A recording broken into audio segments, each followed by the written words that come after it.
Hi, it is me. Once again. Eh. I don't think I forgot anything this time. Maybe. Maybe. Still getting used to using the starting soon screen. It is quite a few brain presses. Well, that's not inaccurate. It's quite a few button presses too. So yeah.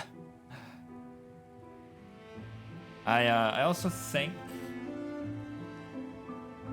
Hold on. Put this here. Oh, what's that? Ooh. Okay. So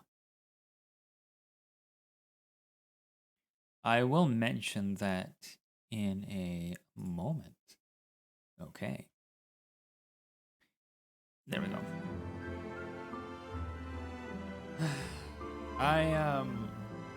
What if you're impatient? Well, then you're shit out of luck. I think I fixed the transparent eye syndrome that I had.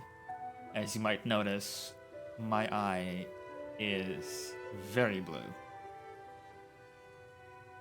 But that's mostly because it was I had a small case of cataracts before, and now I can my vision is 20/20 once again.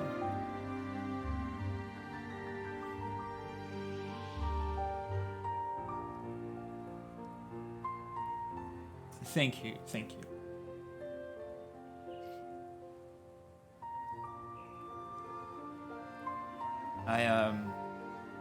Yesterday I put on the hymn of Vagan, so it turns out that the entire soundtrack of this game is up on Spotify.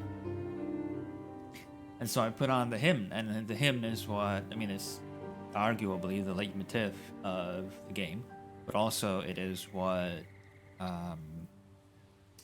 Dana plays at the beginning of the game, and I listened to that, and it kind of opens up your soul, crawls inside, and makes a little nest there.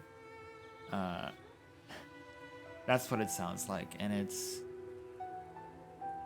so. At the same time, it stirs up a storm, but at the same time, calms you down.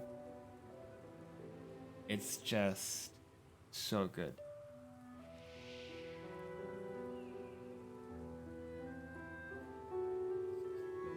I haven't listened to the rest of the soundtrack, but it is. I mean, I already know that it is very good, and I will definitely be listening to it after I am done with this game.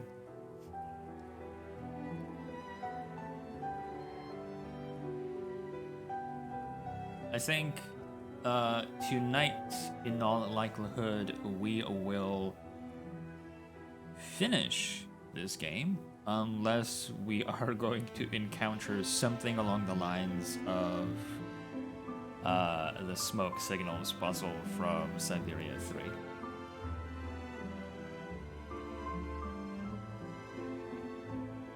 Yeah, I am silly levels of looking forward to playing more. Just gonna give a little bit more time for people to gather, and I'll definitely continue onwards. You'll be a little sad when it's over. Me too. Me the fuck too. Welcome back, Bidoof. You never know. You never know when there's gonna be smoke signals. I am, I am very glad that this game chooses not to focus really on Yukel stuff. Hey, Snatcher. The thrilling conclusion? Maybe. Like I said, unless we're gonna get stuck on another smoke signals puzzle. There is that one puzzle, that foreboding puzzle that you've foreshadowed.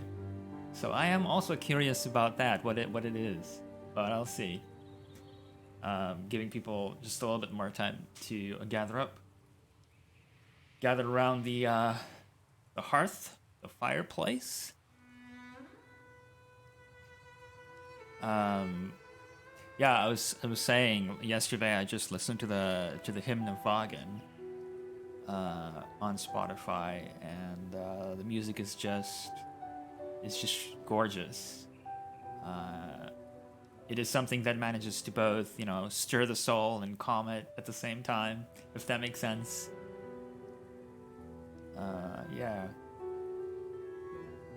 I don't know how they managed it, but I'm really glad that they managed to get the Inanzur, if I pronounced this correctly, orchestra to do the soundtrack for this game. Could be more than one.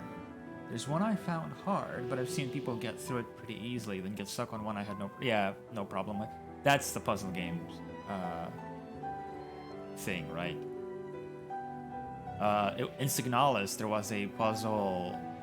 It's a sort of survival horror indie game. In Signalis, there was a puzzle where you were given a cipher, and the cipher gave you letters that corresponded to numbers, and you were supposed to then compare and figure out the combination to the safe based on that cipher. And everywhere I went, I saw people were stuck on that puzzle, and that really confused me because, what do you mean? It's just match up the letters to the numbers. It's that easy.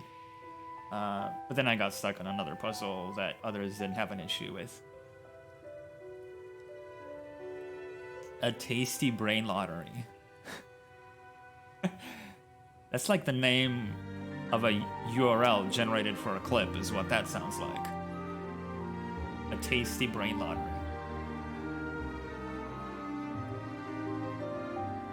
Where's my trusty pro gamer gamepad?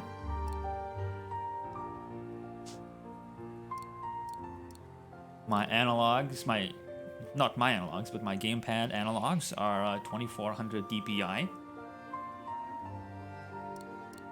It allows me to solve puzzles very fast. Actually, it does kind of sound like an underground indie band name.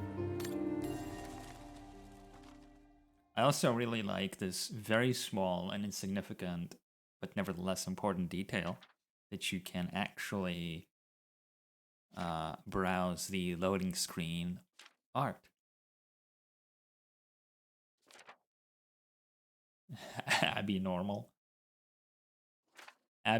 brain.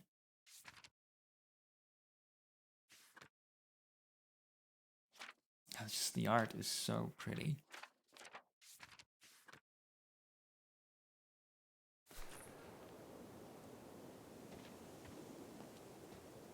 So last time we were we left in the cemetery and we were with Yunta. And next up, we're going to reconvene with her before the storm hits. I like when games give you something on the loading screen as a distraction. Yes, same. Honestly, it's kind of... This is, again, bear with me. This is an extremely boomer thing to say. But I think that SSDs kind of ruined that. Because you load into a game so fast now, there's no time to give you something like that. You can still give a player something and then, press key to continue as a sort of middle ground. But now we load so quick into a game that you kind of can't really do much with that.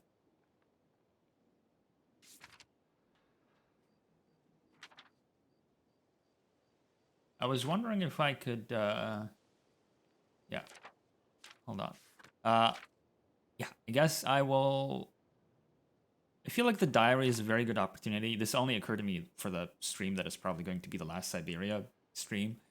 But it only occurred to me that I could actually read this at the beginning of the stream as a sort of recap what was happening in the game beforehand. It's funny how things like Skyrim loading things have become such a meme. Yeah, it honestly about Skyrim, it took me like 50 to 60 hours to realize that you could rotate and zoom in on the models showing up on the loading screen in Skyrim. Yeah, I'm not a very bright bird. Would be even better if you could load those past save points. Yeah, you have different profiles, but there's no like you can't go back to a previous save. There's no chapter select. Chapter select would have been would be a great patch for this game, I think, especially to try out all the different combinations. Hey, Nalia, welcome back. It's been a while. So where was this? Nalia, I believe, was the one who recommended The Witch's Mansion. Yes. Nalia recommended The Witch's Mansion. Lizard recommended Shillow's art game. Oh my god. Hi, Isis. Welcome to the stream. Fabulous taste? Yes. Nalia is an RPG Maker game hound. Where did I leave off with the diary? I think it was somewhere here.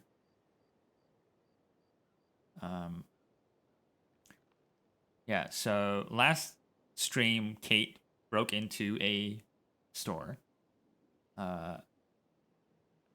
Yeah, on Saturday, I'm going to do Callisto Protocol, which is a spooky game, and I'm going to put on a soundboard so you can try and scare me. I've got a couple of silly noises in there as well because I couldn't resist. I can't resist. The shit posting is too much of an allure. Dear Mrs. Foster, I'm writing this addendum to my earlier report following a visit to the Bridge of Mists in Vagen. Glad to inform you I've managed to pick up Kate Walker's trail. Apparently, she broke into what used to be the childhood home of that young woman she's been looking for, Dana Rose. Frau Hegel, the owner of the place, was furious when I questioned her. She had explicitly refused Kate access. Not only did Miss Walker break into her premises, she also uncovered an entire hidden floor of the premises. It had apparently been walled up in haste after the bombings during the liberation of Vagen. As for Frau Hegel, she seemed terrified at the prospect of a tax rise for the previously undeclared livable area that Kate had unblocked. But what struck me was the state of conversation of the place. This hidden floor of bygone days is where Dana Rose's childhood bedroom is located. It had remained virtually intact since the 1930s. The place did look as it had been ransacked, though, most likely during the pogroms that followed the accession to power of the Brown Shadow in 1938. I also made a sad discovery about the fate of Anton and Lena Rose, young Dana's parents. They were killed during these pogroms. The fate of their daughter remains a mystery. I now plan to go to the little island in the middle of the Dombre, that's the river that runs through Vagen, because Kate was seen in the company of a strange old lady after her visit to the bridge. The strange old lady is a friend of Dana. Impossible to get through here. The girl we're looking way. for.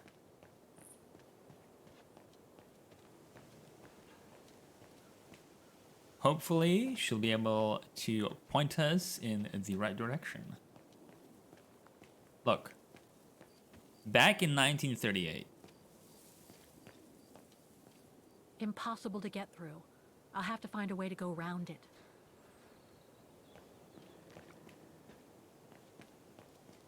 Shh. Huh? Uh-oh. Oh, no. Well, that's it. I'm stuck here forever. What is it, Kate Walker? The gates, they just closed. Oh, there must be a mechanism to open them somewhere. There always is, Kate Walker. The spooky stream is now. Hold on, let me get out the soundboard. Let's see. Can you not just climb over the fence, Kate? Come on. I know you've been described as heavy. But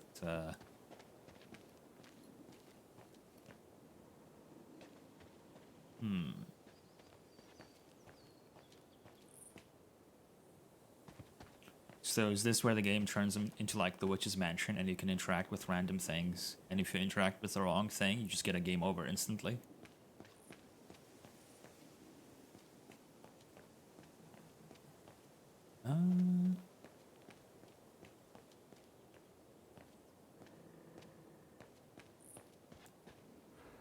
I am absolutely not going to let that go. Because, let's face it. Closing time, huh? And what am I supposed to do now? Sleep in a vault until morning? This mechanism, it seems connected to the gates, but I can't reach it from here. Okay, so we need to...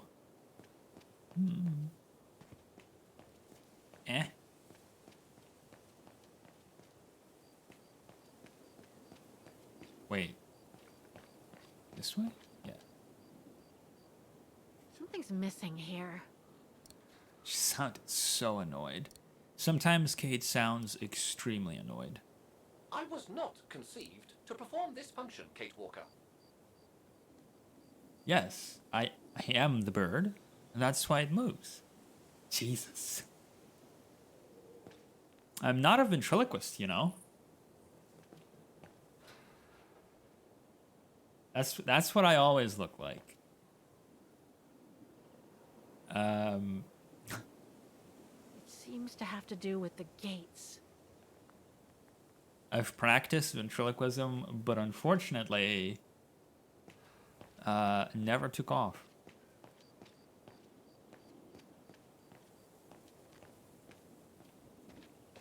Okay. I need to find some sort of key, maybe? Because I don't have anything that I can use in my...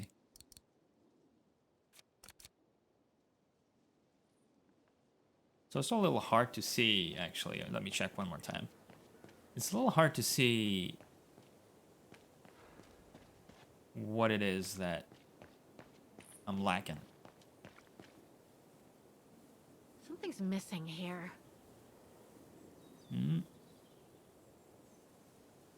Like a key or a crank?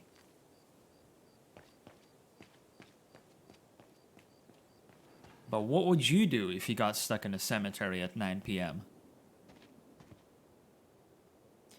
Was that a knob in my inventory? No, I was just happy to see you. Celebrate? That checks out. That checks out for you, Form. Hang out with the ghosts.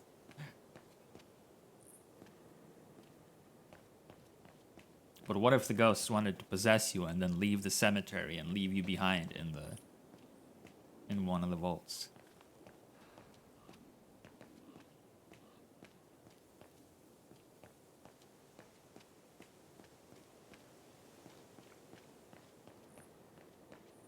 Problem solved. You wanted out, didn't you? That's true.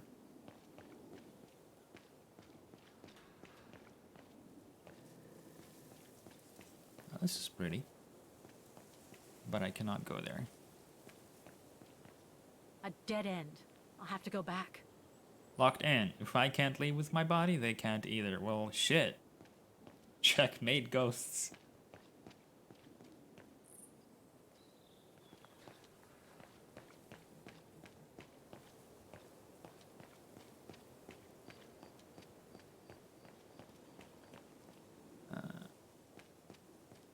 Wonder how far back I need to go. Does Oscar have anything to say? Let's check. I don't think so. Is everything all right, Kate Walker?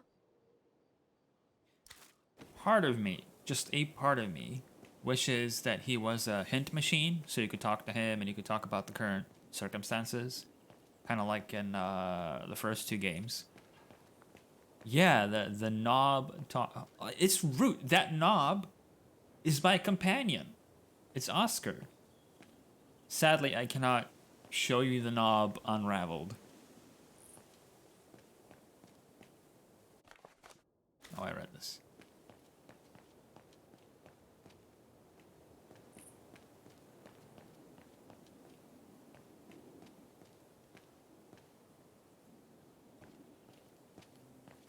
Behaviorally, kind of. That's rough.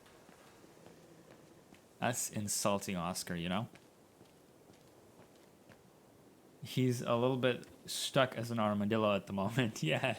Yeah, he's an automaton that in the first 2 games he travels with you as a train Impossible to get through here. as a train Better find pilot. another way. Unfortunately, he has to sacrifice himself at the end of the 2nd game. Then he has to sacrifice himself after coming back in the 3rd game. It needs a key. But the Undertakers must store their tools in it. So it's not an outhouse, as we thought. It needs a key. But it doesn't look that strong, though. It doesn't look that strong, you say. The Undertakers must store their tools in it. Strength check. Well, Kate did work in a mine, but I'm not sure she could handle this. Anything in my inventory I could use? Actually, could I use the knob? Oh, I guess I can't, because there's no use prompt. Yes, Kate Walker? But if there's no use prompt... It's strange. None of this has, The Undertakers must store their tools in it. Yeah, none of this has a use prompt. Strange. A dead end. I'll have to go back. Stuff small animal through a hole in door. It really is Witch's house. Don't remind me of that. I'm still sad about that frog. Made it so much worse when you meet the tadpoles. It's so much worse.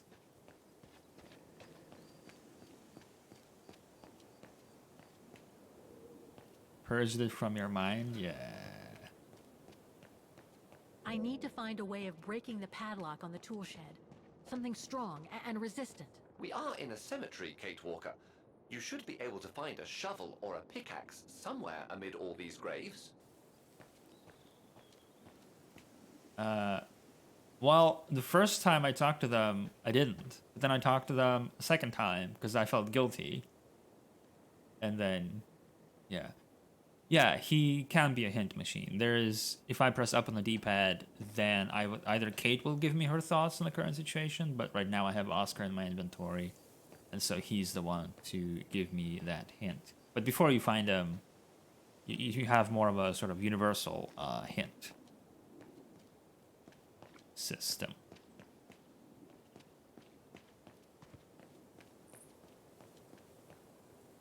I just like in the first 2 games you could talk to him. Oh, I went in the circle, huh? Eh. A dead end. I'll have to go back. In the first 2 games you could actually talk to him about various... Oh, there was an achievement for examining every single dead end. But you could talk to him about the circumstances, the characters you've just met, and stuff like that. That was pretty neat. I feel like I remember seeing like a broom or something somewhere. Seems so old. This place must be centuries old. Yeah, that's what I saw. I need to use something on it?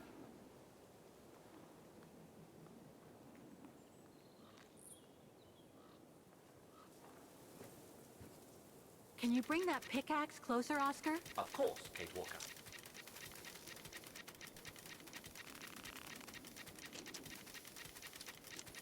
Come here. Eh. Eh. Hey, Ava, welcome back to the stream. I thought she was going to throw Mr. Knob. Kate Walker is gentle with the knobs, okay?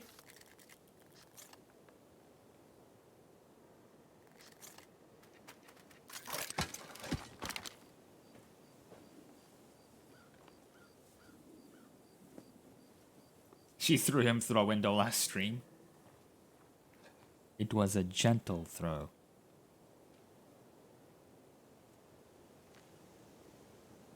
Oh shit. It's Resident Evil time.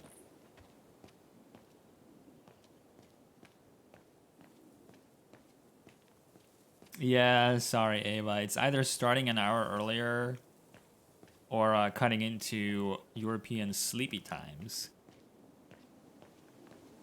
Now I have to remember where I saw the not outhouse. I think it was this way.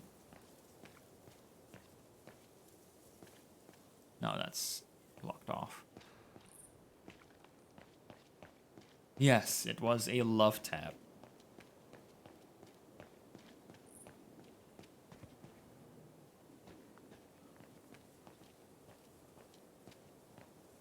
Okay. Thank you, Bidoof. I'm glad you managed to make it.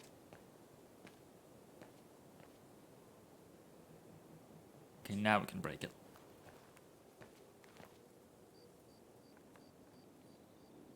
Eh.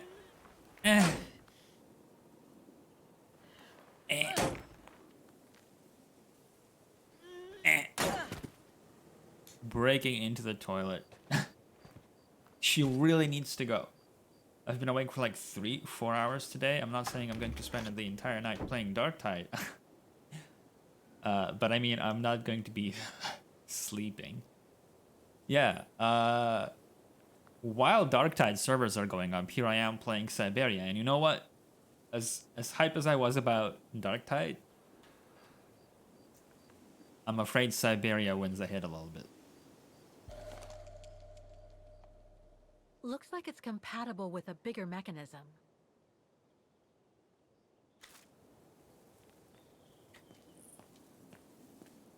Is Darktide more fun or less than Vermintide? I think that's subjective. I've seen both opinions. Personally, it is kind of a little bit off to the side. It's different. I still had an absolute blast in the beta, both betas. Everybody, it's different. In a lot of ways, it's very similar, and in other ways, in crucial ways, it's different. It's more of a side grade than an upgrade, absolutely. However, this game is the continuation of a story that I began 20 years ago. And it is a continuation in the most... I'm afraid there's not enough words in the English vocabulary to describe the sentimental value that this franchise has to me. And yes, it also has, you know, Kate's Cake.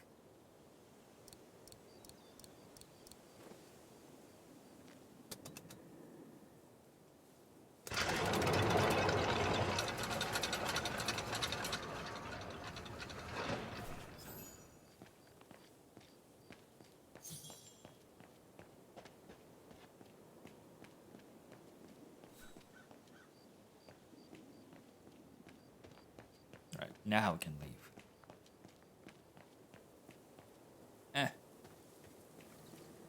You seem disappointed, Kate Walker. About what? Well, correct me if I am wrong, but the fact that Dana Rose lost her baby and became sterile disproves your hypothesis that there can be a family link between you, doesn't it?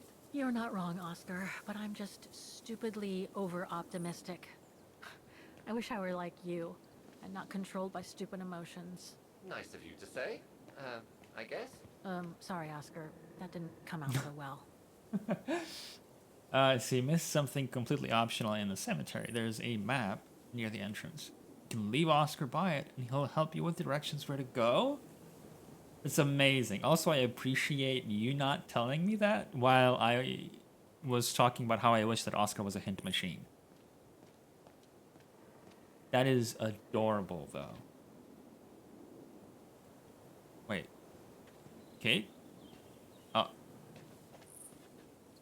Huh? Huh?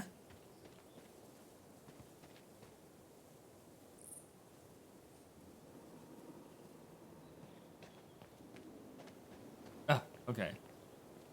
I figured it out. I figured out how legs work.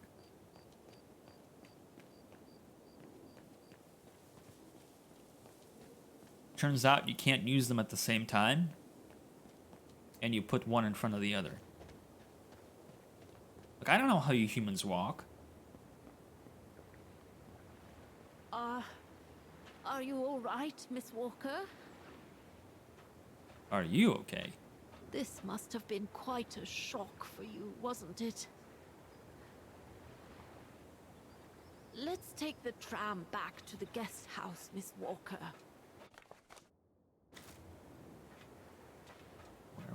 Where? Did I run? Yeah, I did. Back to the guest house. Oh, this tram is still so good.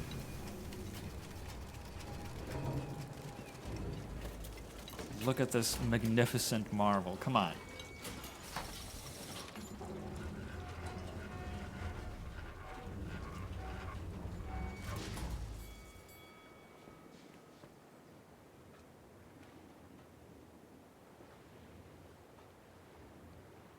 It's them taking the time to animate even an old lady getting onto a tram that really gives this game its soul.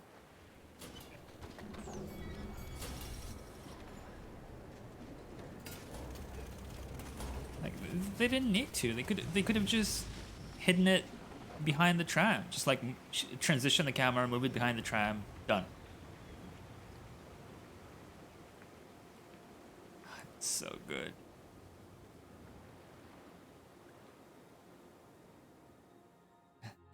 The dying rays of the sun highlighting Kate's butt.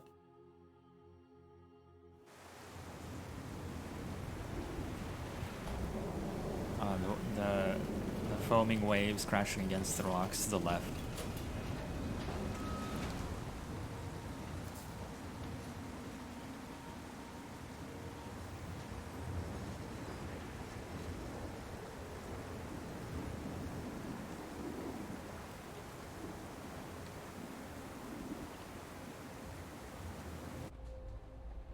What about that mission Dana led with Leon's resistance network? It didn't turn out well, Miss Walker. No, Actually, that's the reason I left London to be here. Oh? Yes, just a second, Miss Walker. Where did I put it? What with this blasted storm? It's all over the papers. Here, have a look for yourself. Storm. Excavation work at Devil's Pass has been interrupted. Oh, it all comes down to that. An unexpected storm has obliged the Council to remove the bodies trapped in the ice since the Second World War and to move them to the Silberspiegel Refuge.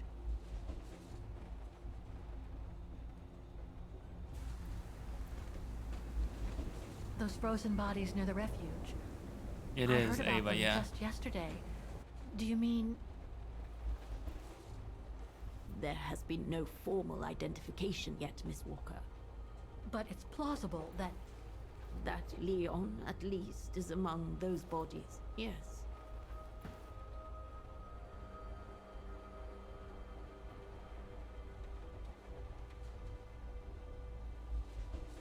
what happened to Leon?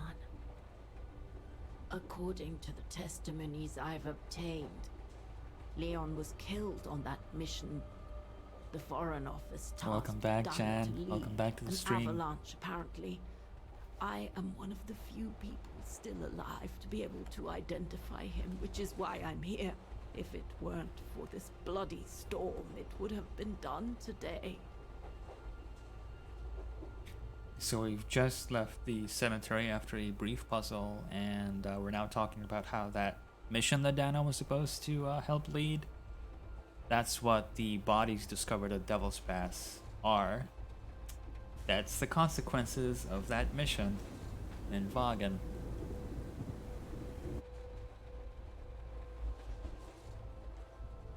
Do you think Dana could be among the bodies? I suppose it would be logical. It would explain why I never saw or heard of her again after the mission. Yet, according to some witnesses, Dana survived the war and indeed helped resistance fighters from Vagan until the liberation. But if those testimonies were true, then Dana vanished after the war.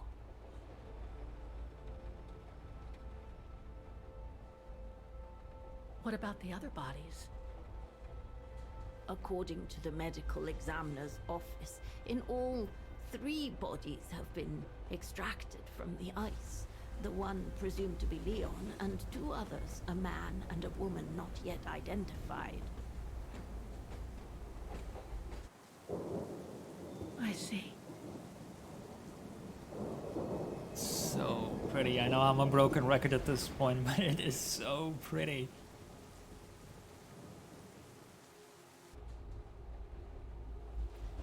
Try to stay positive, Miss Walker.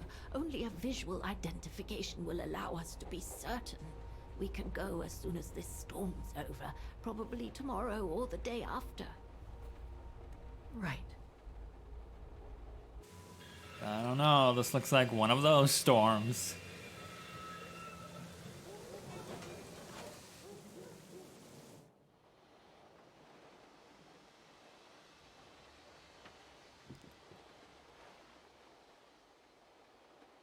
Miss Walker, we've arrived. But you're not coming, are you?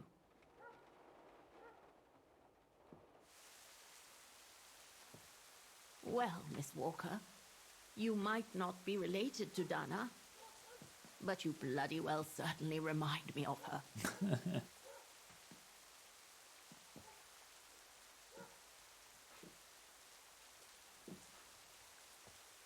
Ah, the vapors in front of the light.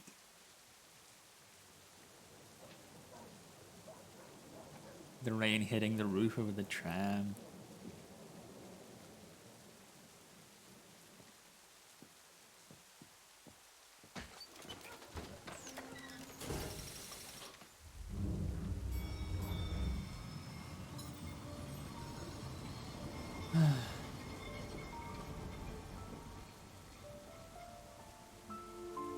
It does. It does look like a real rainstorm. You want to run in it? I want to ride in the tram in it.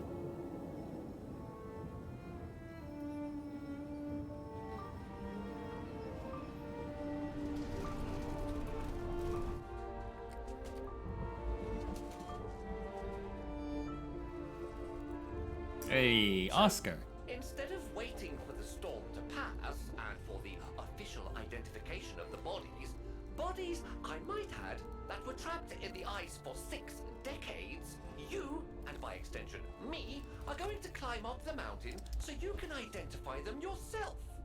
I know, Oscar, I know. But I've just got to be sure. Because if one of those bodies turns out to be Dana, I... We'll have no more trains to chase?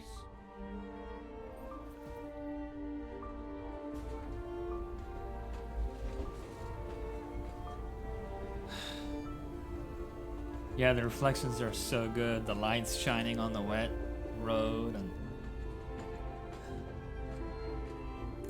the snow outside the window, the snow-covered pines, the light from the tram reflecting on the humidity on the glass. It's just, it's not even, I don't know, I don't think it's, Maybe it's not the most graphically advanced game, put it this way, but what they choose to do with what's available to them is... just can't get over it.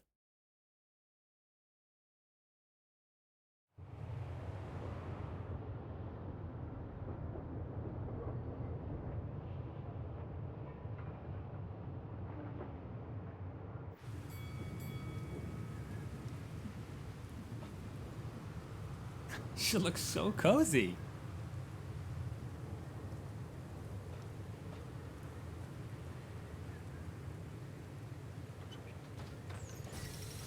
Don't mind me taking screenshots. Makes me think ray tracing is kind of overrated when you can make something this good without it. Yes. I am inclined to agree. With a small asterisk. But for the most part, I agree. I think a lot of the time people just put little, you know, after the rain puddles on the ground, add ray tracing to that, and call it a day. I think Control is one of the games that looks gorgeous with ray tracing because they do more with it than just add rain puddles. They picked what parts of the visuals they wanted to put all the effort into, and they sure delivered, 100%.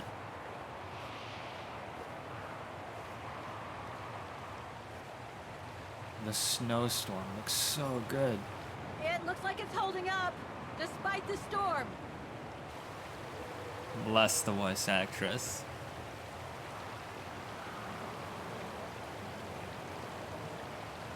Well, I hope Lenny's okay.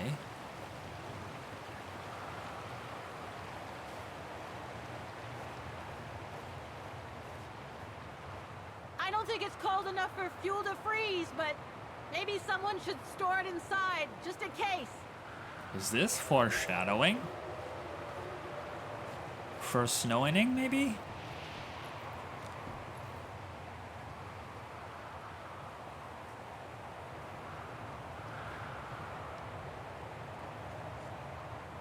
I'm not super sure why she's yelling when the only person to talk to is Oscar in her pocket. She wants to know, she wants Oscar to hear. Are you sure you want to stay under the storm to see the bodies, Kate Walker? They'll still be here tomorrow, you know. Maybe, Oscar, but I can't wait. I've just gotta know now. When you gotta know, you gotta know. Lenny's left her lookout post. Hardly surprising with this blizzard. Oh hey, it's the guy with the soothing voice. The soothing voice of exposition. What's this? Oh, it's the frozen bodies from the Devil's Pass. The forensic team had to bring them up here because of the blizzard. But their generator shut off. I'm concerned it could damage the bodies. Where's Demoiselle Lenny? Oh, in her room, resting. She collapsed right after the forensic team left for Wagon. Jeez, what happened? I'm pretty sure it has to do with the bodies. I mean, she was staring down in that direction for, well, all the time. And then, when they brought them up from the Devil's Pass, it was like she had seen a ghost or something. It was almost as if... As if she knew the departed. What? Is someone taking care of her? Oh yes, don't worry. She's with that hermit who brings her wood and provisions sometimes. Okay, in that case, you go back inside. I'll take care of the generator. Are you sure? Positive, just go. Go on. I need to check something in the tent anyway. Yeah, I need to check something. So, is the Hermit still a character that I'm going to see? Because, like, I'm still curious about the cigars we've seen at least on 2 occasions, and I don't think Yunta's smoking cigars.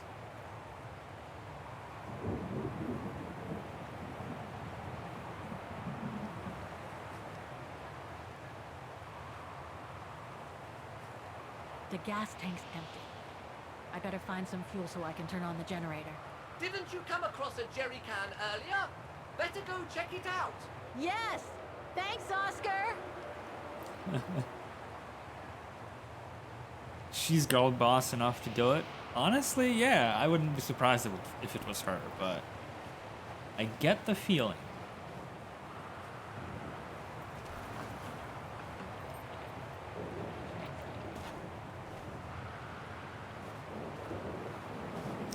way she's hugging the jerry can.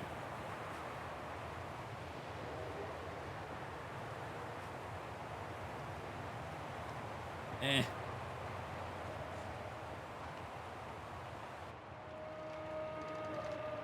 Is someone watching me?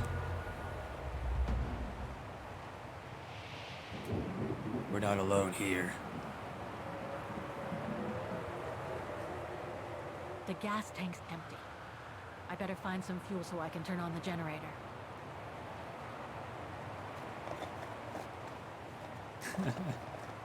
Eh. There we go. Eat up!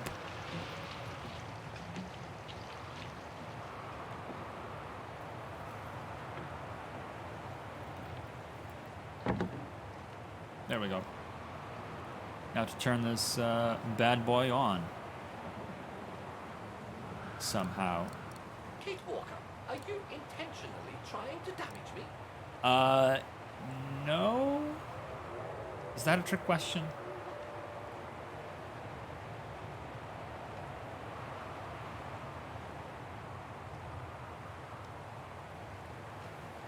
What am I missing?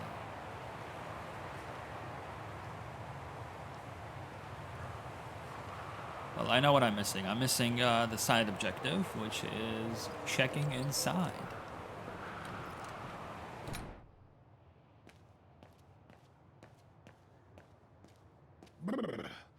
That bloody storm. He's adorable. A photo of Leon on a ship. Must have been taken during his return from Baltayar. But I still can't figure out how he survived the winter while he was on the run over there. Lenny also had that newspaper clipping about Leon. Looks like the old girls built a veritable shrine to him. He probably just lived with the Yetis for a while.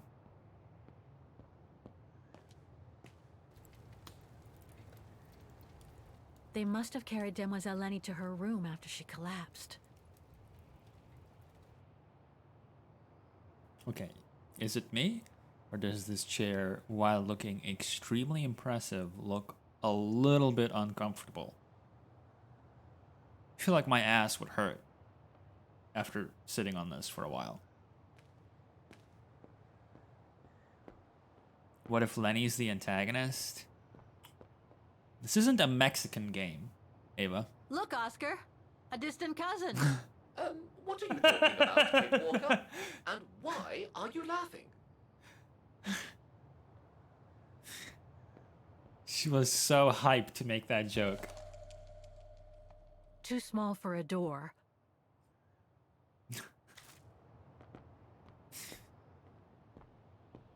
It's like she saw that and just made a beeline for it just to make that joke. Oh, can I examine those photos? Ah, sadly not. No time to explore the refuge again. I need to find the frozen bodies. Okay, okay. There was more on the table? Okay. Can I examine the piano? No.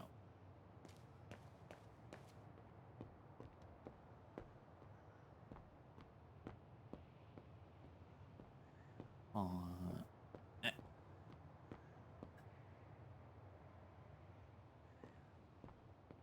Wait, on the same table or this table? Because this table has...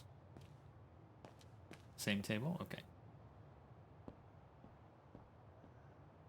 Man, cobwebs everywhere.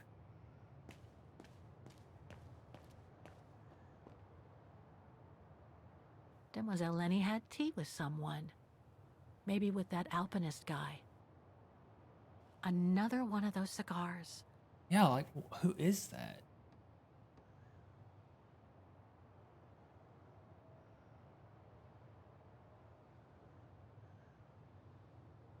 Is that it? No. I think that's it here. Hey, Keith, welcome back. This time we're not playing Risk.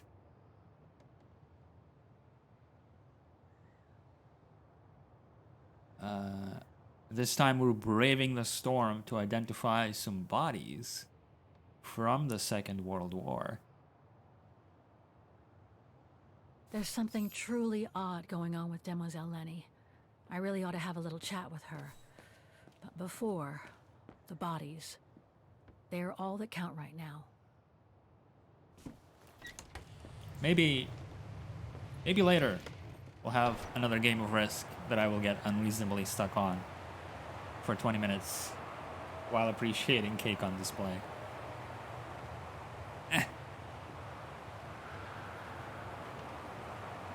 The way she's running with her, like, hugging herself and just, like, sprinting through the snowstorm is so good.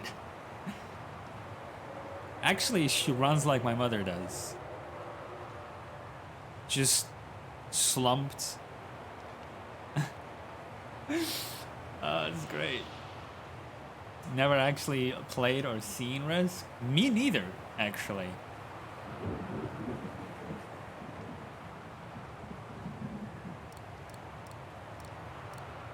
Better try something else. Uh-oh. I was so smart. I was so confident in my decision, but turns out I was so confidently wrong. Stuff my wallet in there? No, okay.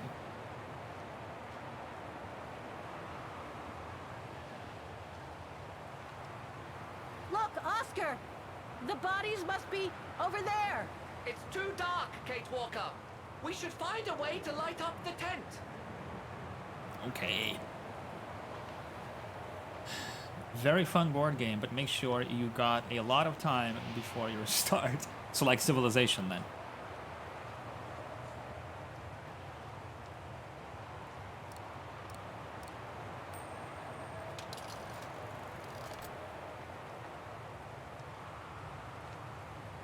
Is this just more of the same?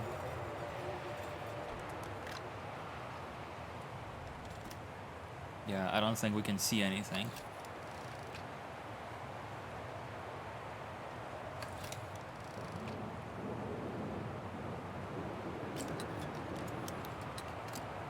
Friends and family are attachments that only slow you down in the war. Yeah. No friends, no mercy. Devil's Peak, Devil's Pass. That's what I wanted to look at. So that's where the avalanche happened that's supposed to have buried Leon during the war. Probably during the operation Yunta spoke about. The one Dana was supposed to oversee. I need to find out what happened to her. Fortunately, I have not participated in any wars that you know of.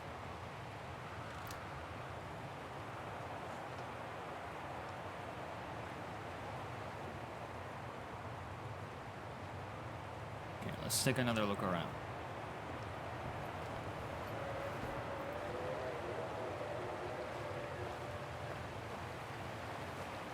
I know, it is spooky. Also very cold.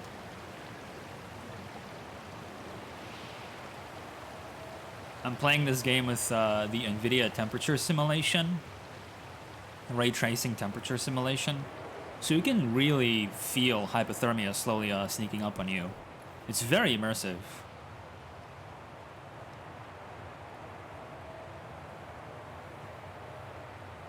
Oh, sound did not play? Thank you for the follow, Isis. You did? Did I miss it? It definitely... I swear like it definitely didn't play on my side. Well, okay. I'll pretend I missed it. Nevertheless, thank you very much for the follow. Yeah, saw the graphics but didn't hear a sound. I'll give it a look-see after I'm done with this section, because...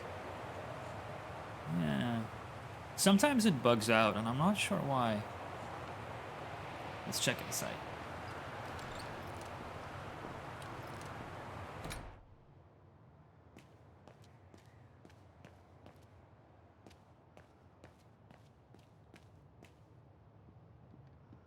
Oh, this is just examining the ladder. No time to explore the refuge again.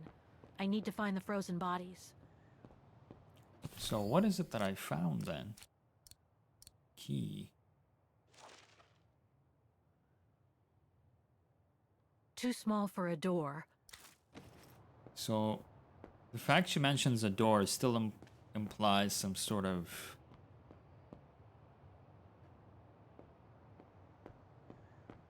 gateway.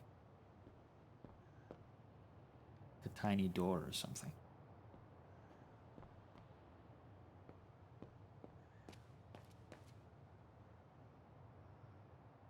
Ha! Gotcha. Shit, this looks complicated. Looks like I can change its shape. Neat.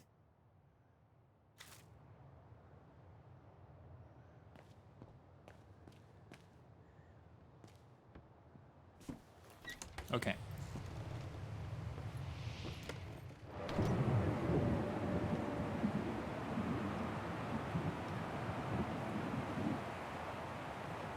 Back to the generator.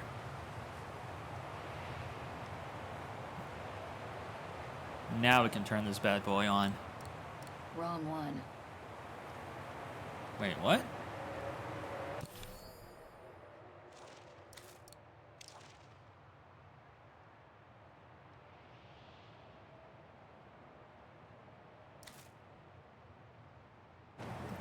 Really? There must be something missing here.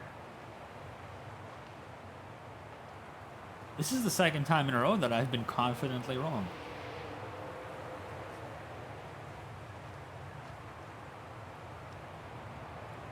So wait, is there nothing else?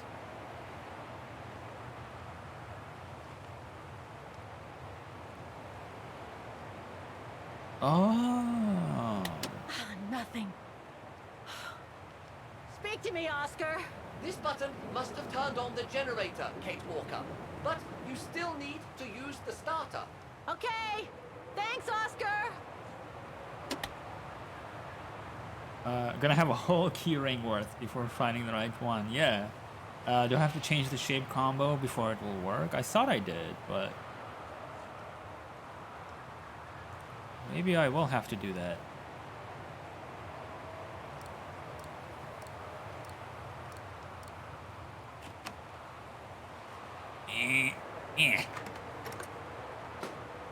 We're getting somewhere.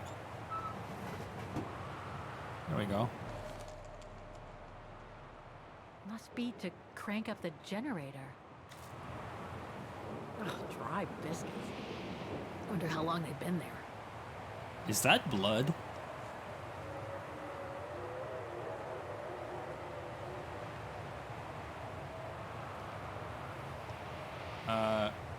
Eat the biscuit? No. YouTube Armor E challenge.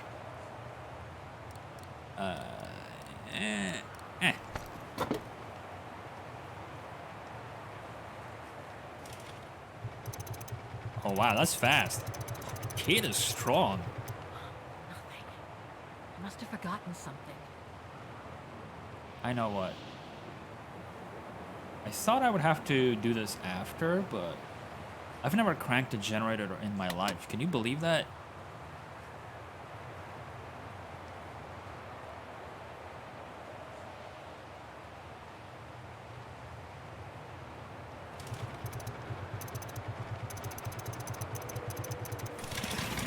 There we go.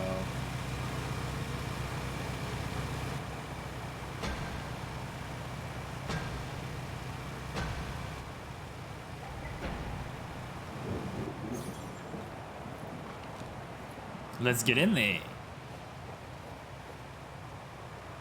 Looks like the rescuers left in a hurry after they moved the bodies here. Must have been surprised by the blizzard. Forensics Institute of Vogel.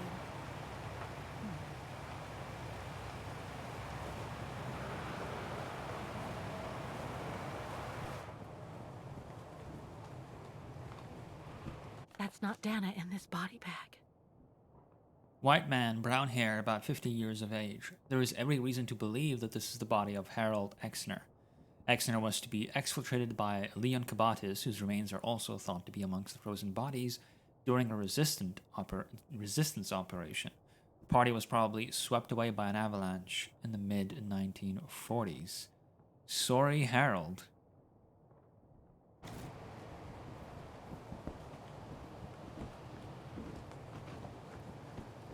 Uh-oh.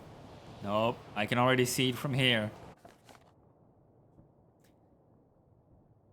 A white man, around 30, fair hair, body in an exceptional state of preservation after being trapped in ice for many decades. Probably died in an avalanche in the mid-1940s. Everything indicates this is the body of alpinist and resistance fighter Leon Kabatis, reported missing during a delicate exfiltration operation. His identity should be confirmed by further analysis and a visual identification expected to take place soon. It's the nose that gives it away, isn't it? Yeah, salute is right.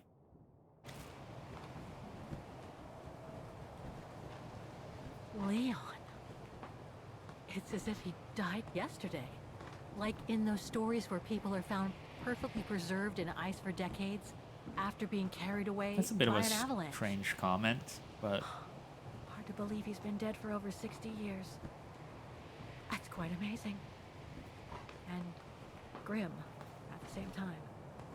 mostly grim and sad.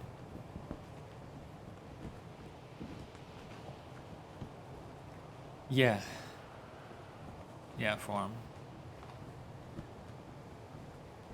An unidentified blonde woman in her 40s. That can't be Dana. White female, blonde hair with blue eyes, definitely not.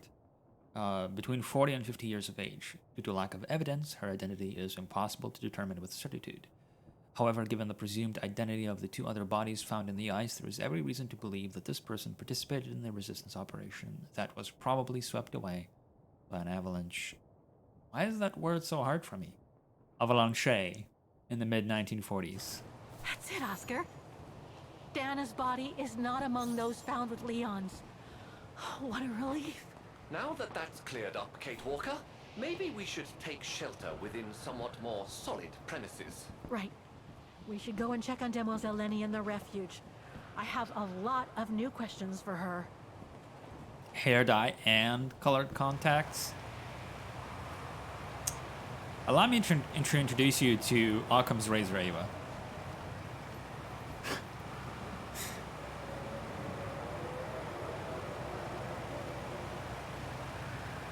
And then it turns out at the end, it was Dana. She used colored contacts and hair dye.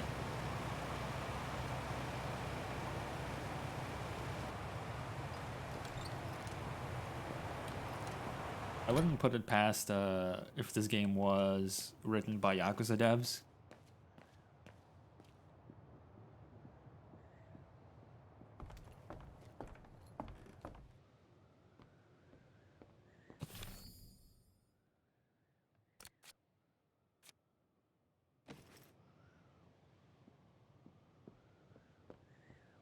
Cake is pretty criminal.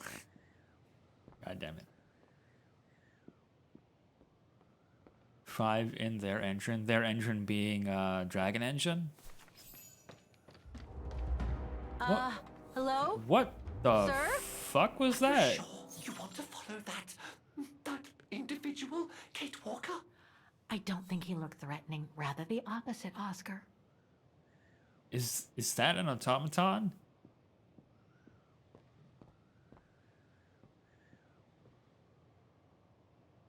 Fine, let's follow him. Let's follow him first.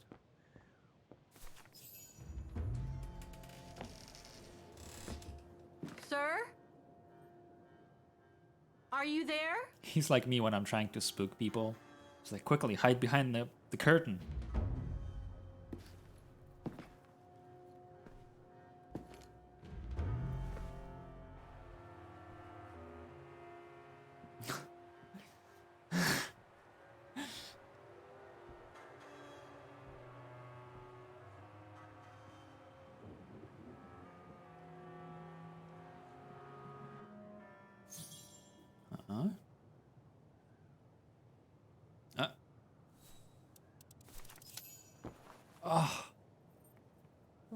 finally got here. That was so good. Wait a minute. Wait a fucking minute. The dots are connecting. The gears are turning.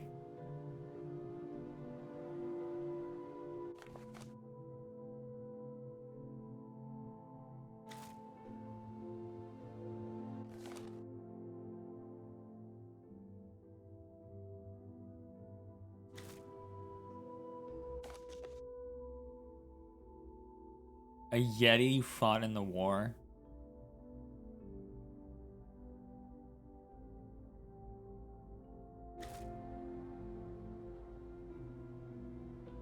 Wait,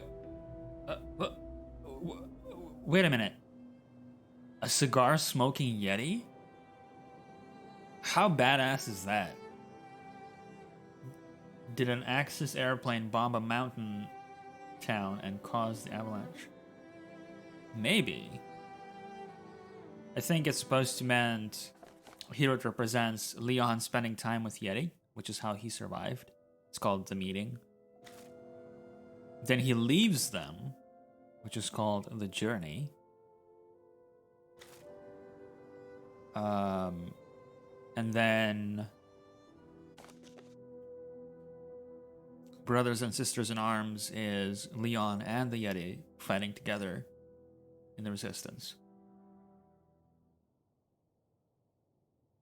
Yeah, I don't know if John was here when Leon encountered an actual Yeti and then he accidentally did a murder on one of his fellow expedition friends. And he escaped. And so the question was, how did he survive? The Yeti was in a cave. Yeah, so the Yeti's mother came over. And they were going to shoot the mother. But Leon intervened, and in so doing, accidentally did a murder. They tied him up. The fellow expedition members tied him up. But then one of them was sympathetic to Leon. So they let him go. And Leon fled into the night. And so the question was, you know, there's no way he could have survived like a winter in the fucking Nepalese mountain. But he did, as it turns out. And now the reveal is, oh, he spent all that time with Yeti.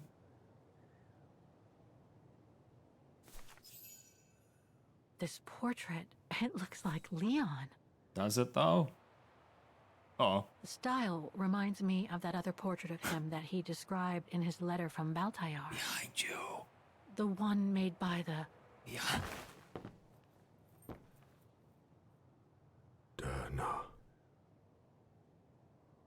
Wrong number?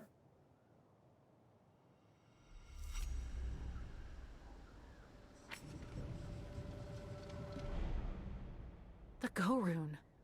No, not Dana. She's old, like me. I'm Kate. I love this. Kate Walker.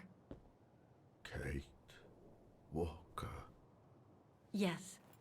And you're the one that Leon saved during the Origin expedition a long time ago, aren't you? Yes. The Goran from Baltayar. Well, you've come a long way, Mr. Ludwig Hardtack. Well, Mr. Ludwig, I know Bidoof, right? if you don't mind my asking, So cool. what happened when you and Leon returned to Ostertal to join the resistance fighters? And how did you meet Dana? Holy shit, he's amazing. Leon, my brother. These drawings, they're moments from your life, aren't they?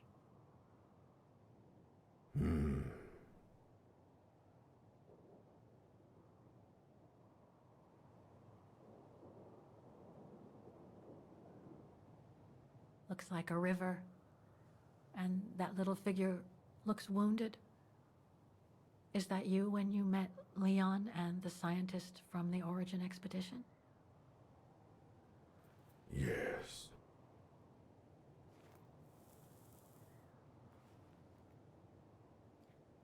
Whoever decided to put those little round glasses on him, bless that developer. Bless that person, whoever decided on that.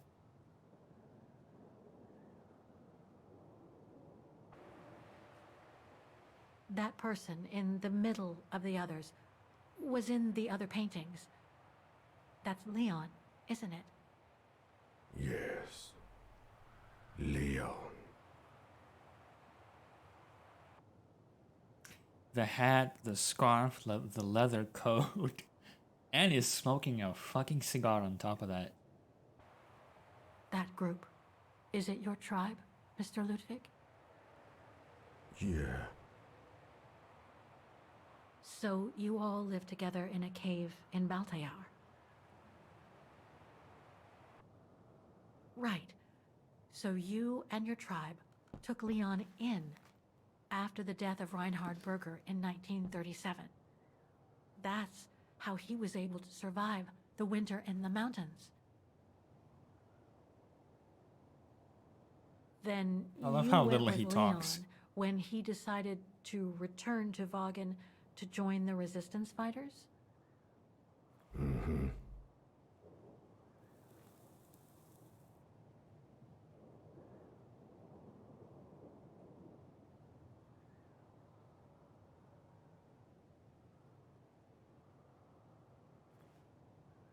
These combat scenes, are they of the liberation of Vagen? Before. During resistance.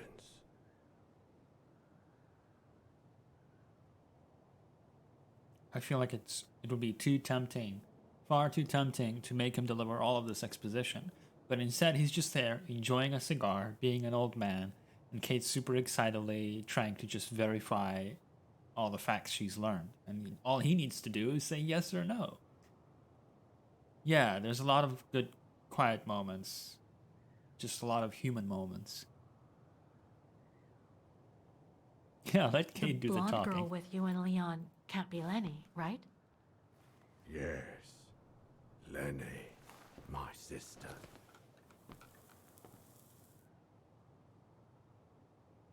I knew Lenny was a resistance fighter, but she never told me she fought alongside Leon, let alone you. She even went as far as saying that she never saw Leon again after 1937, when they all met at the refuge with Dana. Why would she hide something so Ava. important?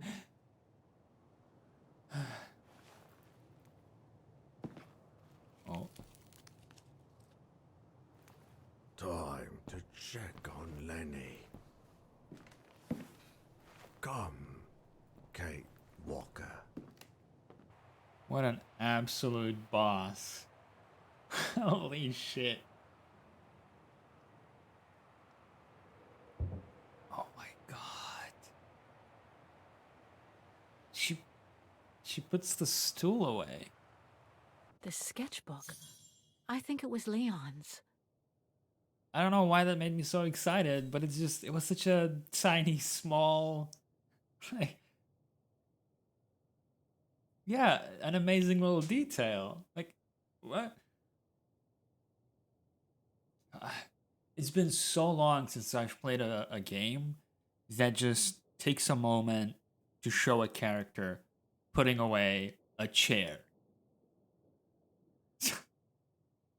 Hey, what?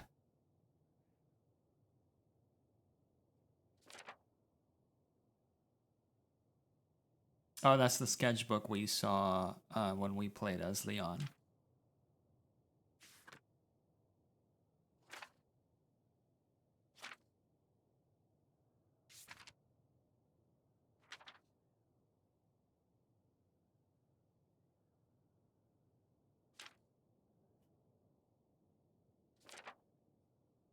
Living among the Gorons, winter 1938.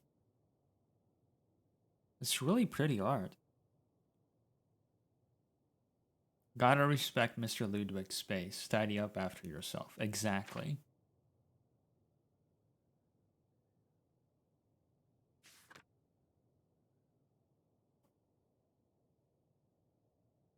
A clandestine return to Vagan, 1939.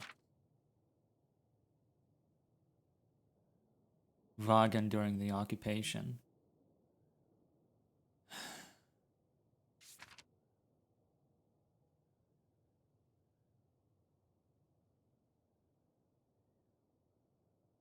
I guess a lot of this is concept art where they wanted to depict old Vagan, so they just used it here.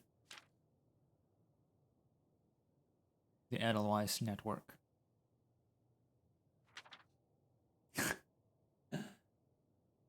That's so good.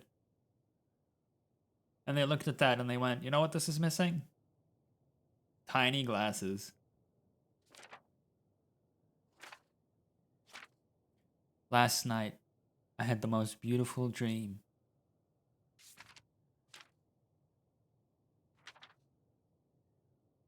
Portrait of Leon by the Goran.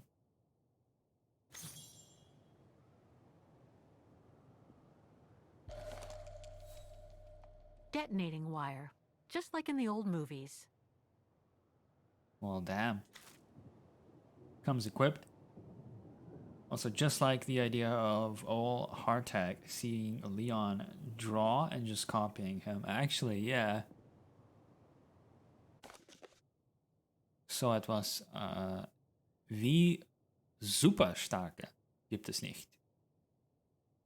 The super resistant does not exist. This is the real enemy.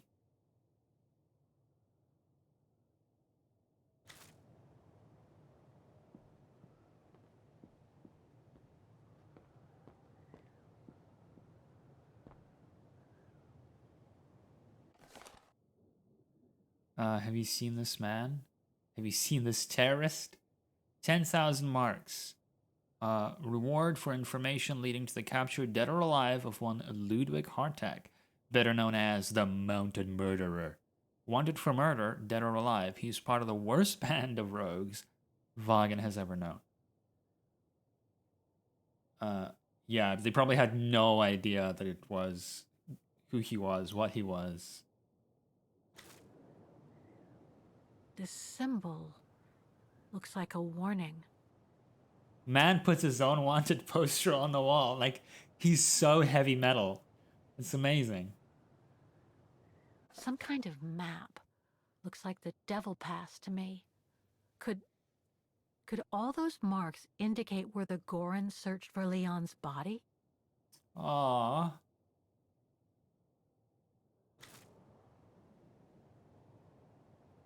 He's the Max Payne of Yetis.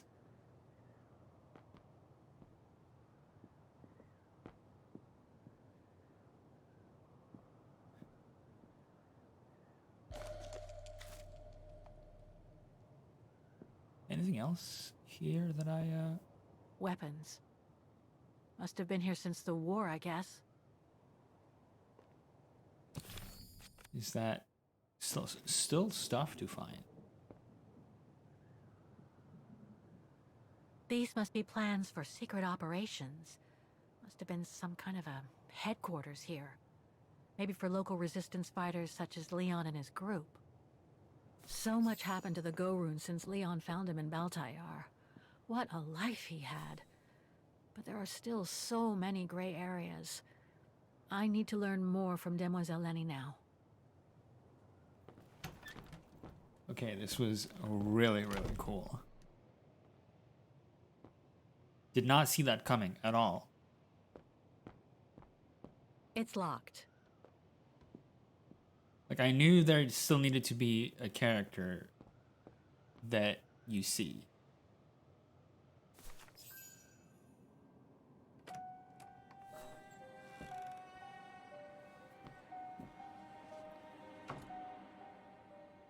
Ah, Fräulein.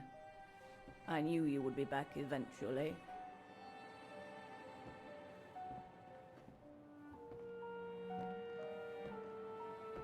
Judging by your face, you and Ludwig already met.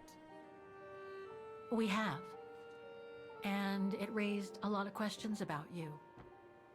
About what you said to me the first time we met, and about what you didn't say. Of course. You can run from your past, but never truly escape it. Nope. But you already know that. Don't you, Fräulein?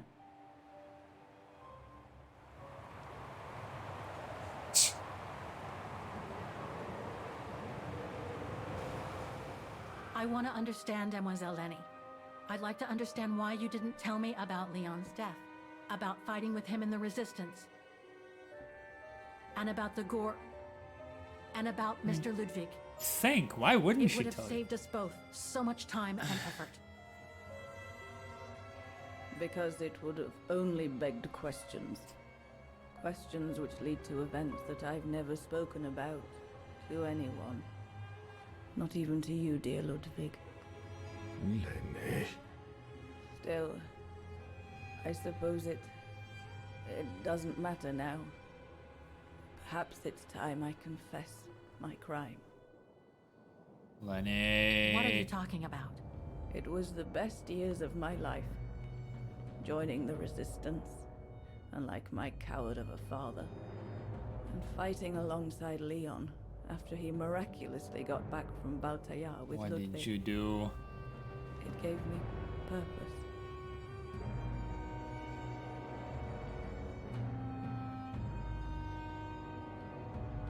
You better be exaggerating when you use the word crime.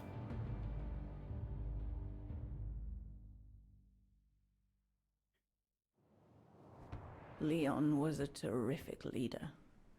I could feel he was finally taking me seriously, especially with Dana being missing. I knew he was still in love. After all, didn't he cross the globe to rescue her? But we all thought he arrived too late, that Dana had died with her parents during the pogroms.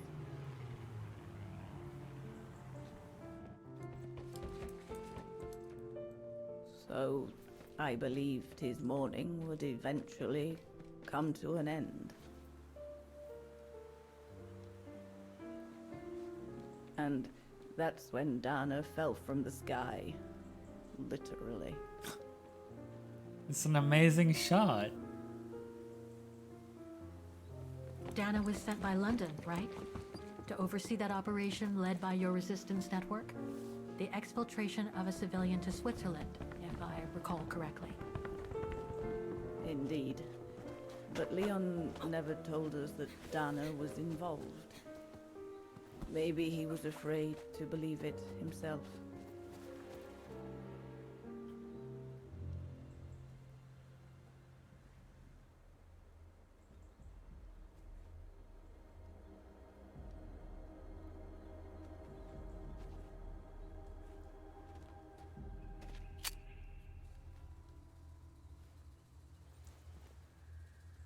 What a boss indeed. Holy shit.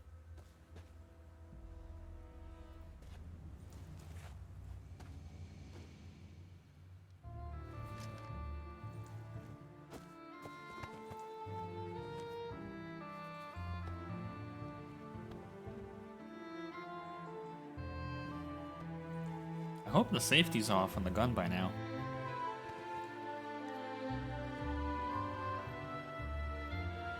Cute.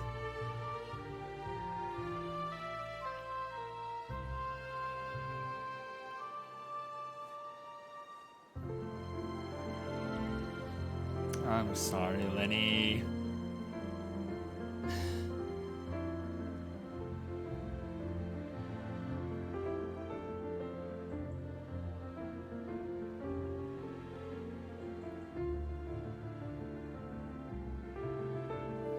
You should have seen them, Fräulein. It was as if they had never left each other. Do you know if Dana ever mentioned a child? Maybe they were planning to have one in Baltaya, who knows? In Baltayar? Yes, That's all they ever talked about. How they were going to live over there after the war, along with Ludwig and his tribe.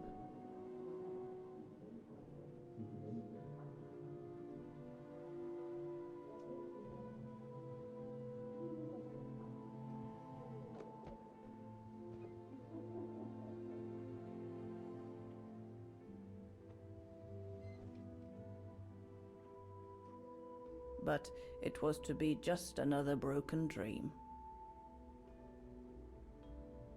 Very classy, yeah.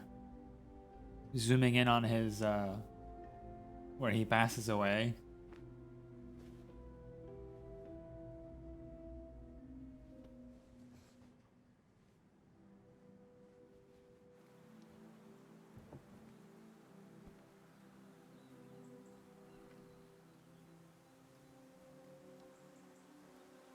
Right.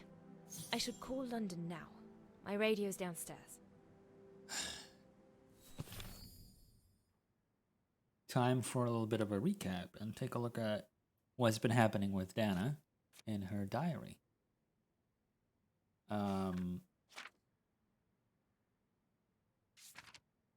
Where did I think here. I've raised the subject with my superiors, who invariably keep saying that they are waiting for the right opportunity. So there's nothing else to do but to wait. I'll just have to sit tight and continue to contribute to the war effort against the Brown Shadow by coordinating the various resistance groups in occupied territory. June 20th, 1944.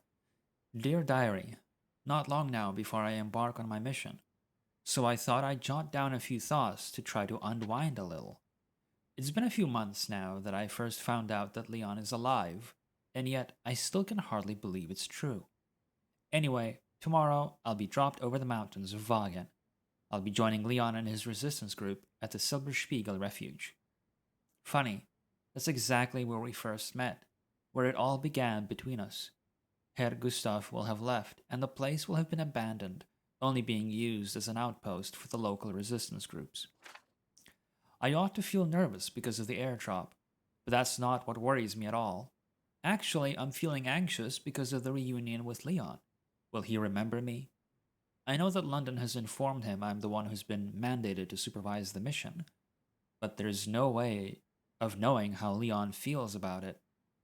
Will he still love me? Should I talk about Anna? Or should I spare him the pain of knowing about that awful tragedy? Anna is the stillborn child between Leon and Dana. I'd better get some sleep, and I need to keep focused on the mission. The civilian I have to escort into Switzerland is essential to the war effort, and therefore to the struggle against the Brown Shadow. That's what I need to be thinking about right now, not about Leon. But all the same, Leon though, after all this time, and what if? Leon's drawing book. I recognize the mountains of Wagen in these drawings. Leon must have drawn them during his expeditions in the region. These drawings date from the summer we met, when I worked here. These landscapes don't look like they're from the Wagen region. Leon must have done these drawings when he was in Baltayar with the Origin expedition. This is a drawing of the Gorons.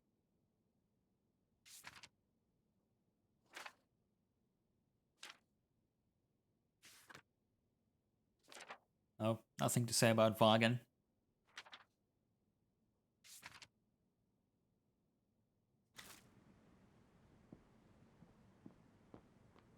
Oh. One of Leon's paintings. He did one of me posing on the terrace that summer when we met. He even gave me the painting so I would think of him when he was in Baltayar. I expect it got destroyed by the Brown Shadow when they pillaged Papa's gallery. Okay. This game makes good double, triple, quadruple use of its locations. I think that was a smart way they managed their time and budget. 100%. Even when they look kind of the same, it recontextualizes the location by giving you something new to interact with, or you revisit that location as a different character. It is kind of like this 500 IQ backtracking design.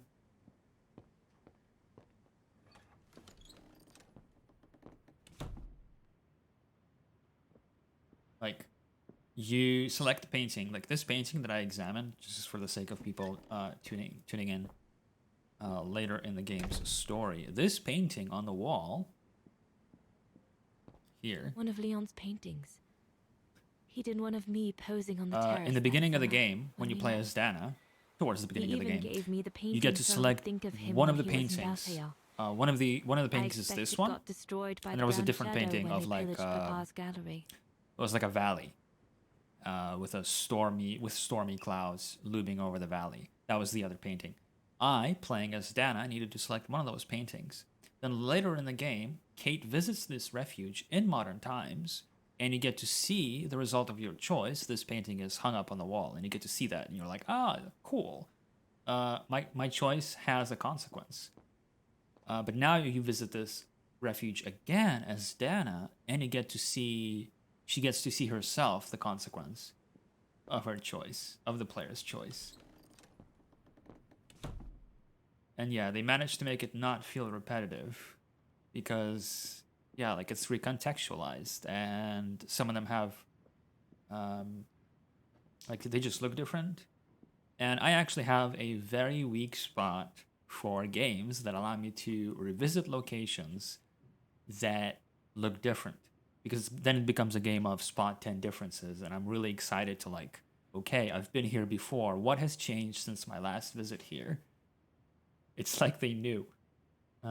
We visit the refuge twice as Dana and twice as Kate, but it's always interesting. Yeah.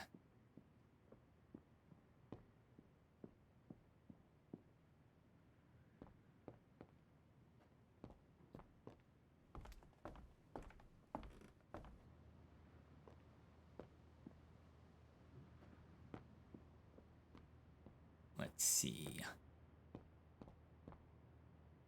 Yunta's stash. I doubt I'll find anything of use there to amplify the radio signal. But they still let you examine these references to earlier points in the story, which is really cute.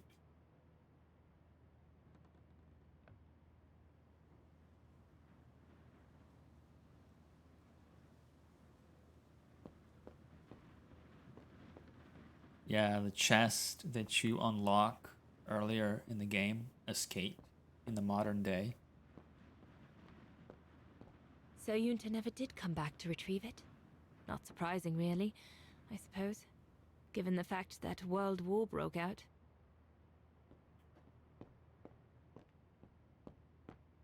What a mess. Herr Gustav must have turned Yunta's dark room into a storeroom after she left. Makes sense. All right. Yeah. Oh, wait a minute. Is that the radio?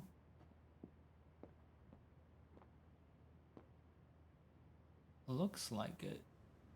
I just don't want to interact with it in case it is.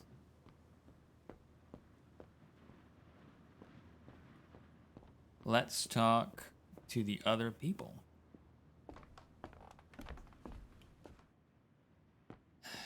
Check up on Lenny.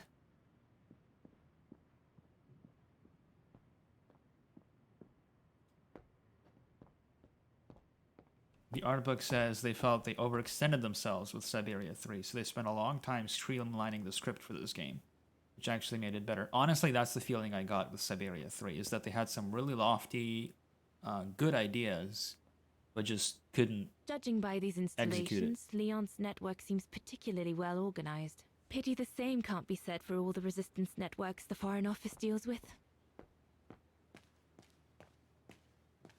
Wait, where's the piano?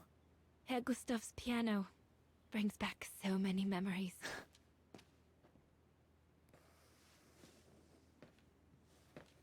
Hi. May I?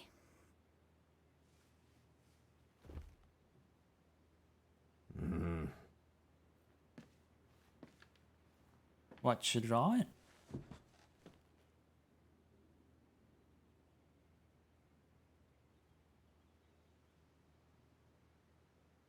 Gorun described Leon as his brother.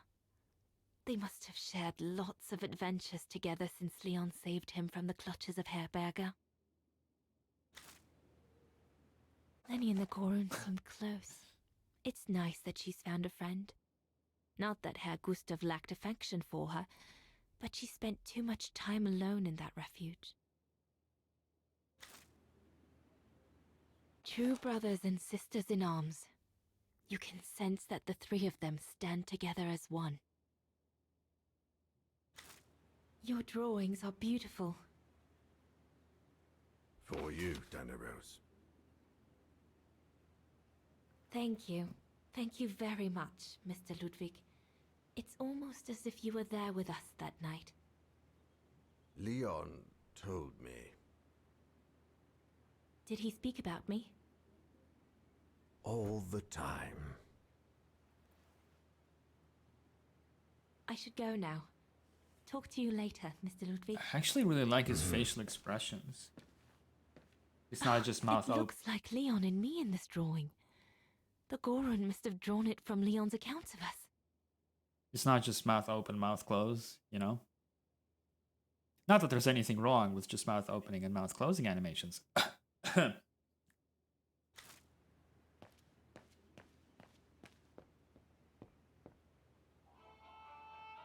Oh, that's the radio.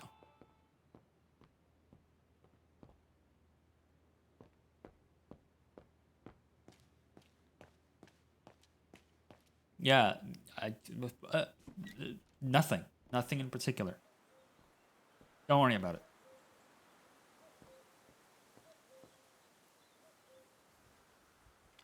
Lenny!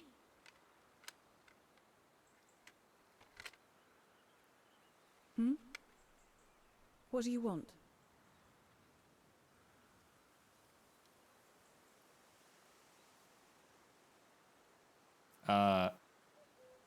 Glad to see you? It's amazing how you've grown. How have you been since last time? Fine, I guess.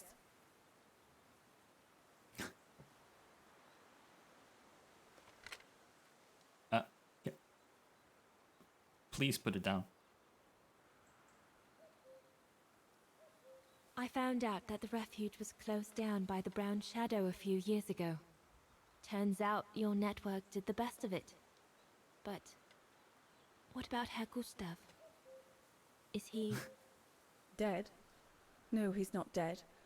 Although, for me, God he might just as well be. damn it, Lenny. She's got no chill whatsoever. Game face. It's quite incredible when I think of you and Leon fighting alongside someone who comes from so far away. Yeah. After Leon saved him during the expedition in Baltayar, Mr. Ludwig's tribe took him in during the winter months. They became inseparable, like brothers. So much so that Mr. Ludwig insisted on coming back here with Leon. Now he's our most ferocious fighter, the terror of the Brown Shadow. Yeah, Form, she's led a life. See you later, Lenny. But so has Dana. Dana's got chill. Dana's got plenty of chill. We'll talk later, Dana. Who are you? Is everything all right, Herr Exner? You seem a little upset. If it's about your exfiltration tomorrow, I can assure you there's nothing to be worried about. Leon is the best for... I couldn't care less about tomorrow. So what is it then? It's my wife, Andrea. It's like I said to your goons there. Whoa. I can't leave without her. Your wife? I'm sorry, Herr Exner, but we have no orders regarding... I don't care about your orders. I'm not leaving without Andrea. Do you hear me? I won't. Well, You think I'm a bastard, don't you? A selfish bastard ready to risk people's lives to recover the woman he loves. stop That's what talking you about her think, like your isn't backpack it? or something, dude. Recover the woman.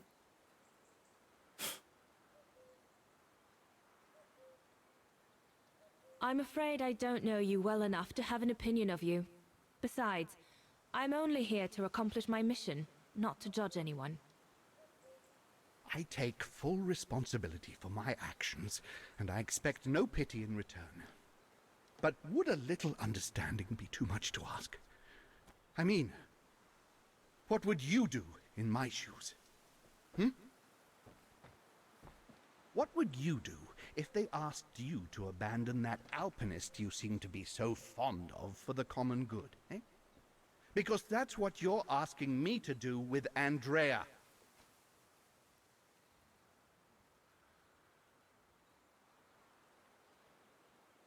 Well, to be perfectly honest, I suppose if I were in your shoes, I would pull out all the stops to protect those who are dear to me.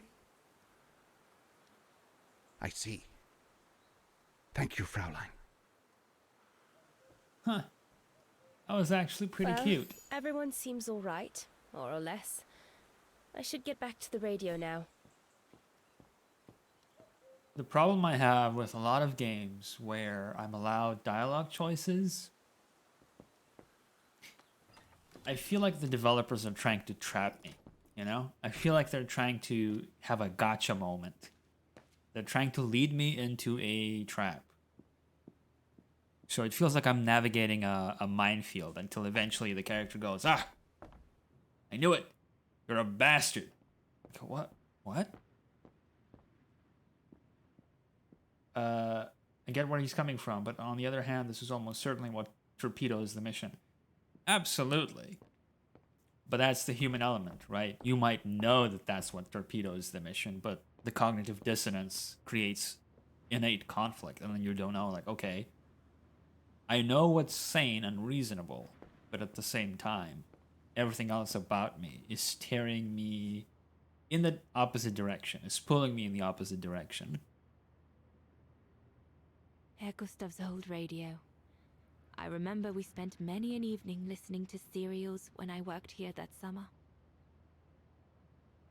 This is the transmitter Herr Gustav told me he'd cobbled You're together to tearing me compensate for the apart, wave Lisa. disturbance caused by the mountains. Should be able to use it for my own radio to contact London. Anyway, how's your sex life, Snatcher? Once this antenna is connected, there must be a way to open it.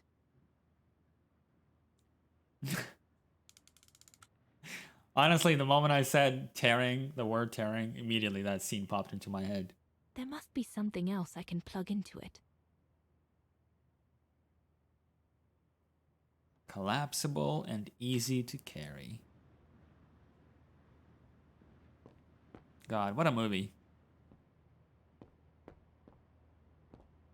I'm afraid this game just doesn't compare to The Room, you know? Like, it's good, don't take me wrong, but The Room? Maybe one day game narratives will be able to live up to The Room. You sat next to Tommy Wiseau. How is his last name actually pronounced? Wiseau? At a magic show once. There's not a single framed portrait of a spoon. Exactly. Nobody knows how it's pronounced because it's fake. I actually watched that movie where... what was it again? Tommy was played by Franco, James Franco. It was actually a pretty decent movie.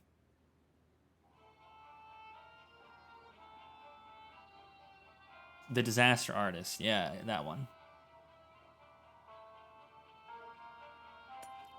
Empty.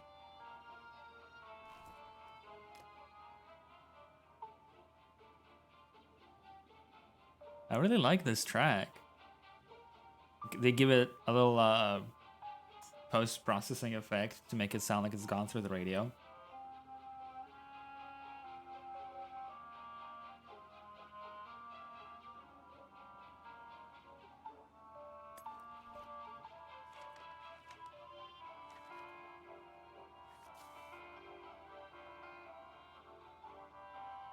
Okay. So what do we got? Please follow. This is the puzzle, isn't it? Please follow the procedure below to contact your liaison officer. To obtain the safety frequency, decipher the contact code below. Please see the attached appendix. To obtain the safety frequency, decipher the contact code below. Set the resulting detaches appending ghost septic dies. Set the resulting safety frequency on the receiver part of your device. Your liaison officer will then communicate on the receiver part of your device a new transmission frequency to decipher. Set this new transmission frequency on the sender part of your device. To use the handset of your device to reach your liaison officer.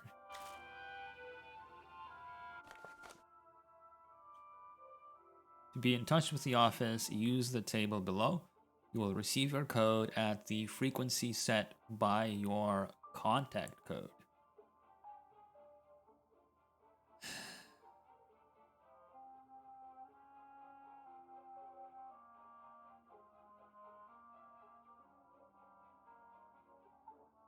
In order to send a message using the radio, yeah.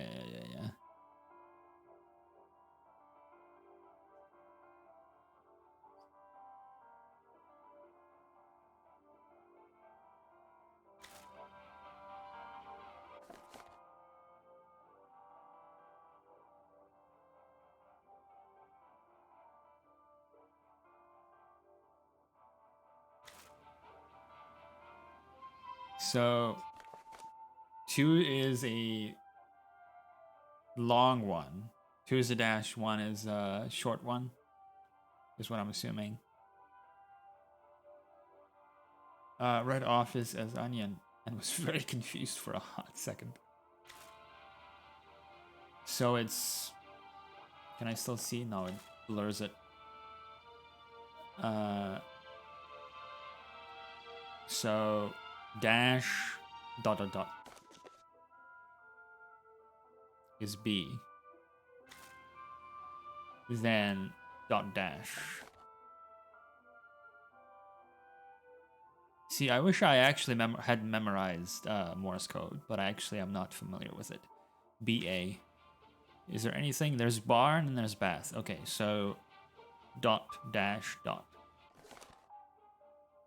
Dot dash dot. Looks like a face, actually. Barn. 6.9.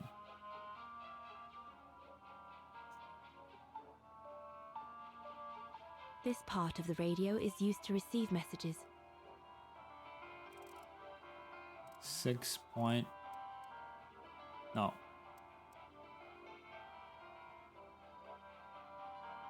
I'm not...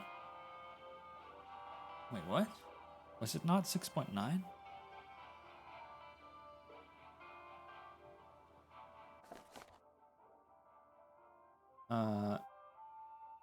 SOS is the classic, yeah.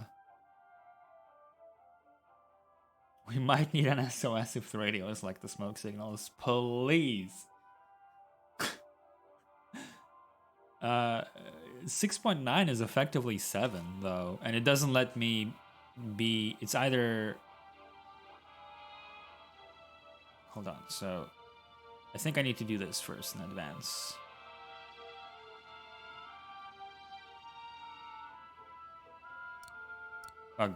An English pistol. It doesn't fit. Looks like there's something wrong with the antenna. There must be something else I can plug into it.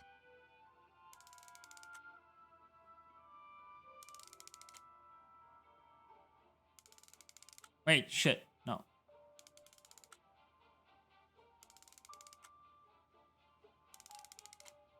That should boost the signal. Perfect.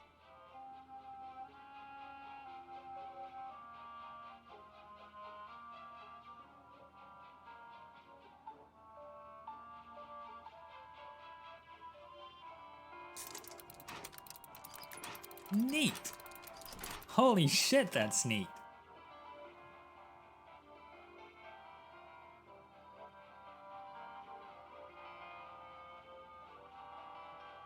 Okay, receiver.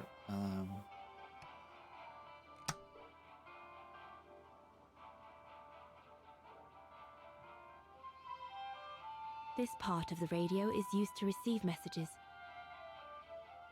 Yeah, the clicky noises were so satisfying.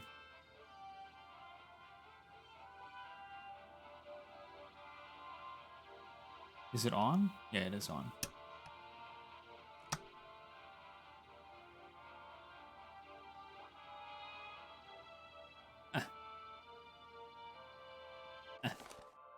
Okay. This game has great sound design. Oscar's little steppy steps.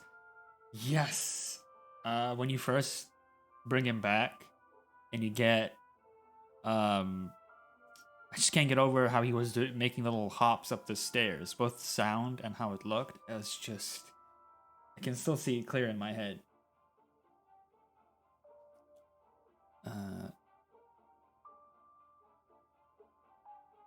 Your liaison officer will then communicate on the receiver part of your device a new transmission frequency to decipher. Okay. So, let's pick up the phone, maybe? Nothing. I should turn the radio on first.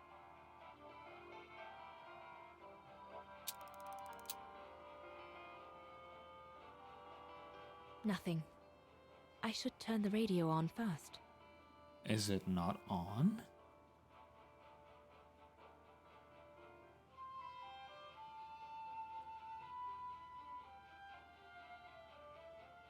Supposed to be on. This part of the radio is used to transmit messages.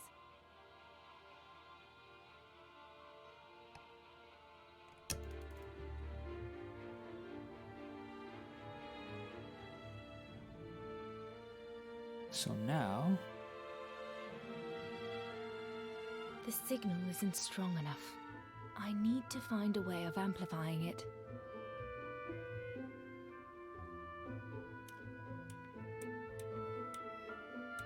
Impossible. Oh. What is that?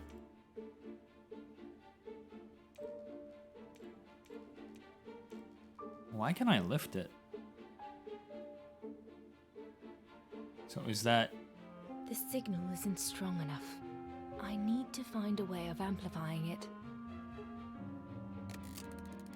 Oh my god. The signal is strong enough to reach London now. That's so good.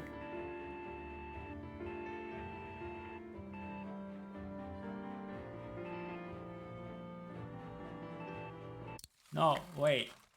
I wasn't ready! Hold on. It was... I missed the first one, but the second one was... ...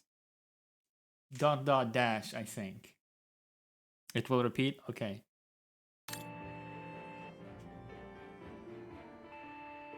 Dash... ...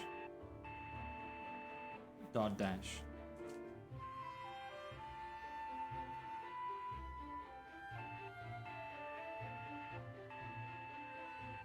Dash dash dot.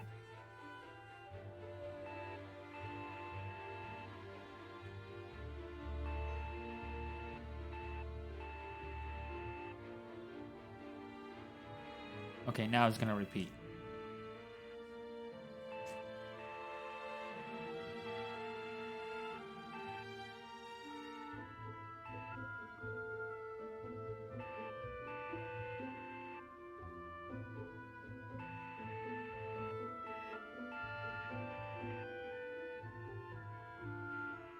Okay.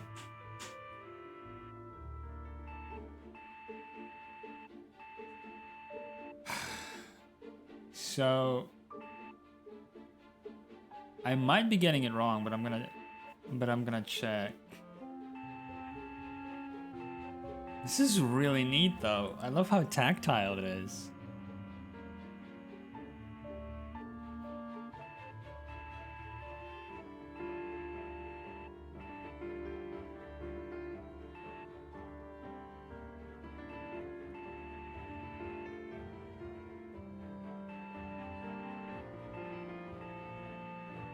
Yeah, I think I got it right. So let's see. Dot dash dash.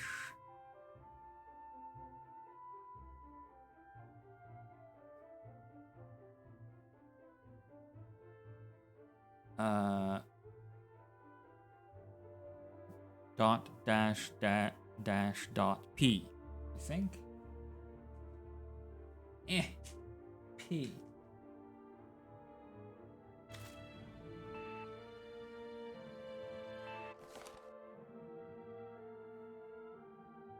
I think. It's the separation between them that I'm having trouble hearing.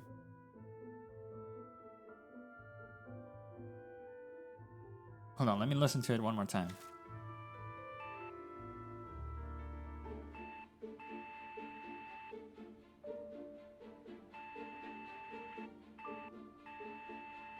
I wanna start from the beginning, yeah. So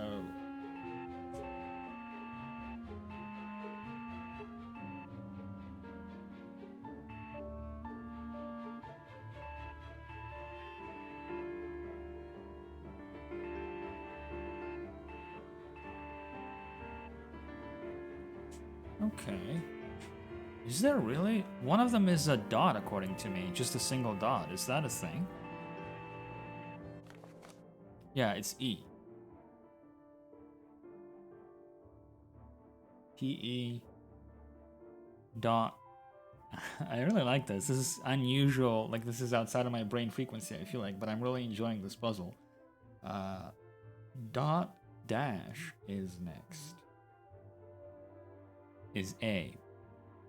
And then dash. So hold on. P peak. Is there anything else that is P something? No. So it's peak. 8.4. Yes, Chan. Exactly. 8.4.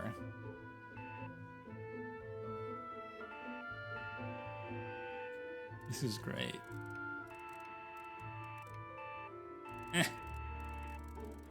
8 point. Close enough. Can't stop the signal. I don't recognize it. Maybe there's someone in the chat that recognizes that. Cannot stop Serenity. Pretty sure we've got like Firefly Serenity. Yeah, definitely. Yes. Form is a minimum. I know that much. Okay. Hold on. What was it?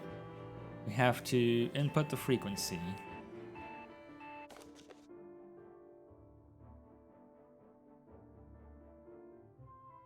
Use the handset of your device. Okay.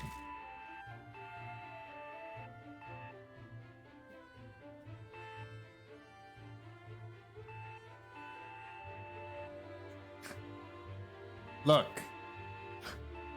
Why do you have to out me like that?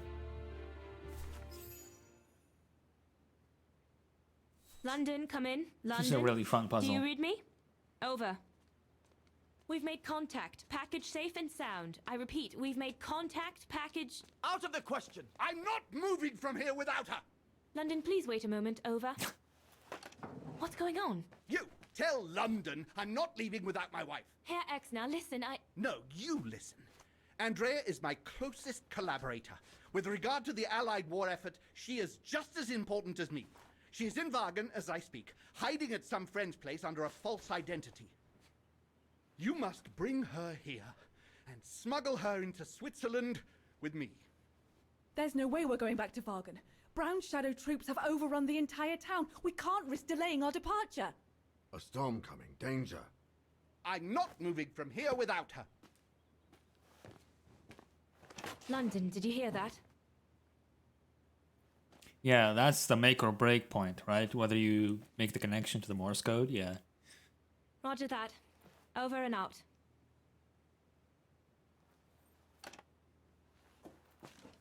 They say we can't allow Frau Exner to be captured and risk her letting the cat out of the bag. What are you waiting for then? Send someone to fetch her.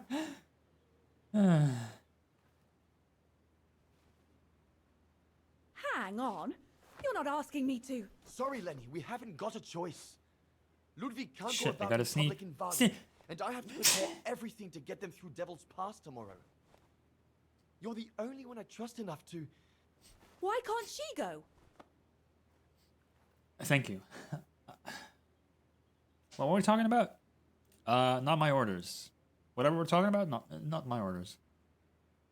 I understand you're angry, Lenny, but that's not in my orders.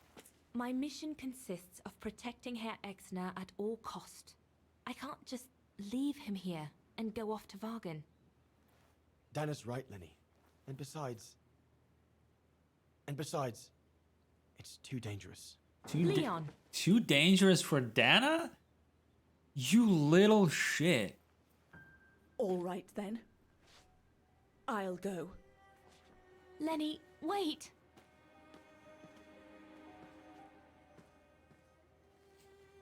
Leon's reaction and his unconditional love for Dana drove me mad with rage.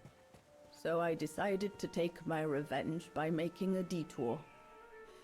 It was a detour I would regret for the rest of my life. Come on.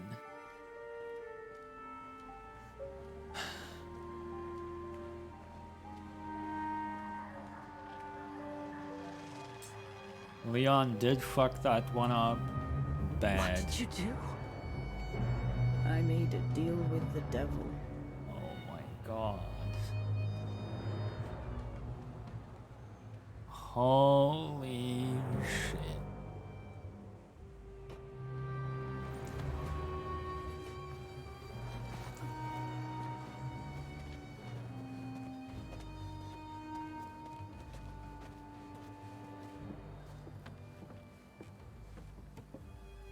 I mean, he fucked up, but like, no. No one was supposed to have gotten hurt. I Oh, promise. don't feed me I that promised, bullshit. Fraulein.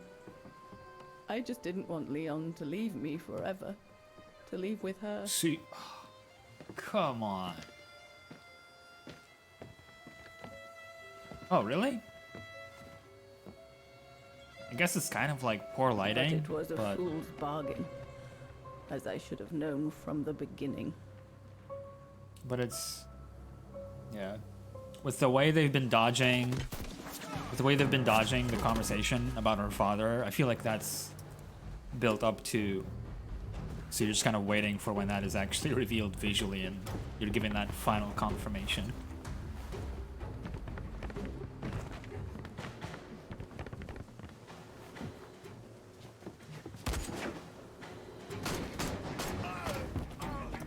Yeah, take that.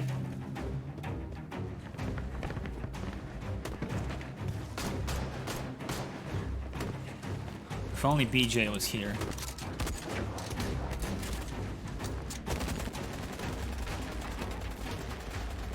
It's an MG42!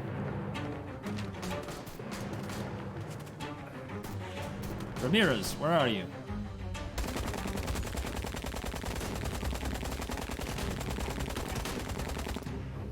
Yeah, let me just lead you to the Resistance headquarters. No one was supposed to get hurt.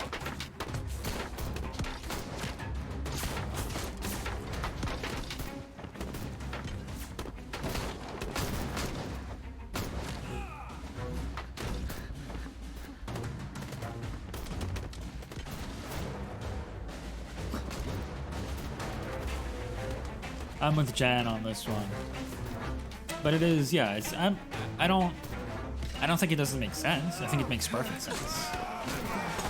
It is disgustingly human.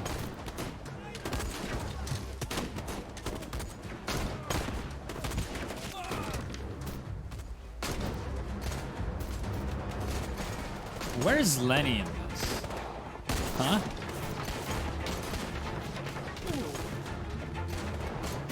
Oh, there she is. Yes, Ava. Sometimes a cliche is a cliche for a good reason. But how could they have? We've must leave immediately before the mountain becomes impassable! Go through the pass in this weather? Are you mad? We have no choice, Lenny! It's that or fall into the hands of the Brown Shadow! And we both know what that means! We ought to stay, to buy Leon as much time as we can! Leon, She's right, Lenny! Now go! Go! Come! Dinah! No! Don't make this harder than it is! Dinah!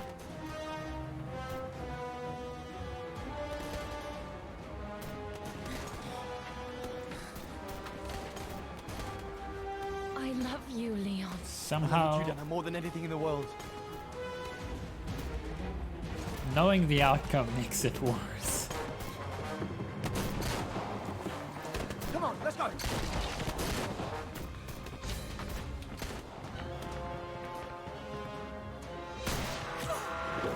God.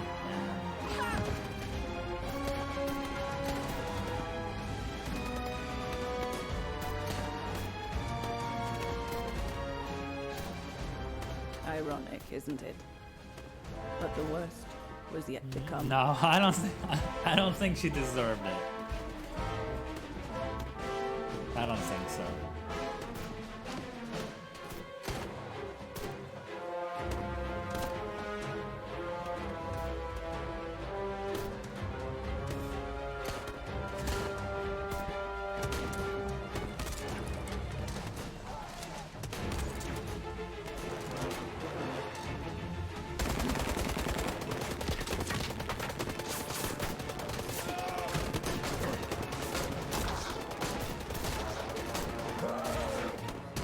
Who knows how long we fought? Enough for Leon to lead the civilians to the foot of Devil's Path.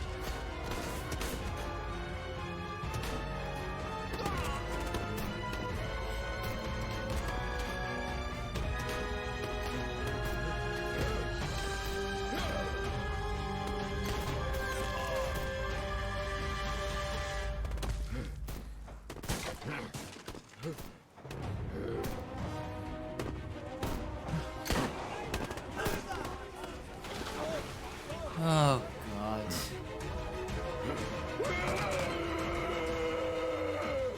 What? Holy shit. Dude is going beast mode.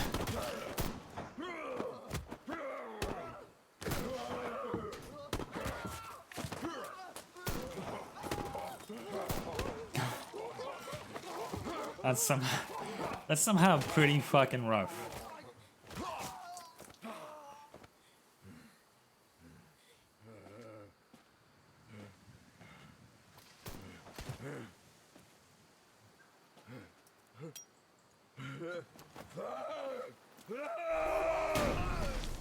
Holy fuck. Ludwig smash. What a fucking boss.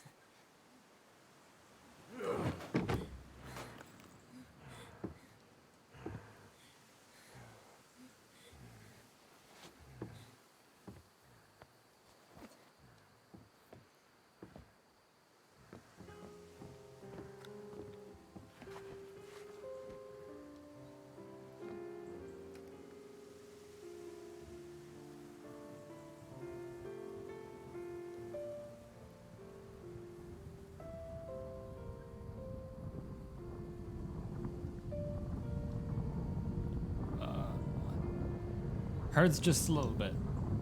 Just a little bit.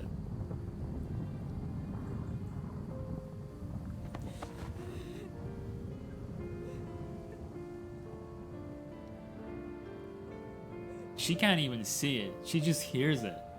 That's even worse.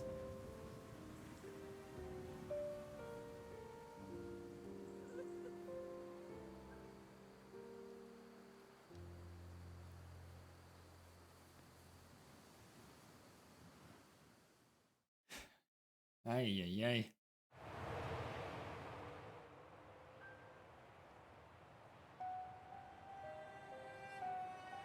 Ludwig has been searching for Leon's remains since then. But it took the thaw due to global warming to uncover the bodies. And with them, my crime. precisely when you decided to show up, Fräulein. Lenny. Dear Ludwig, can you ever Mr. Ludwig, please. Don't, Fräulein. I deserve this. Let's get this over with, Fräulein.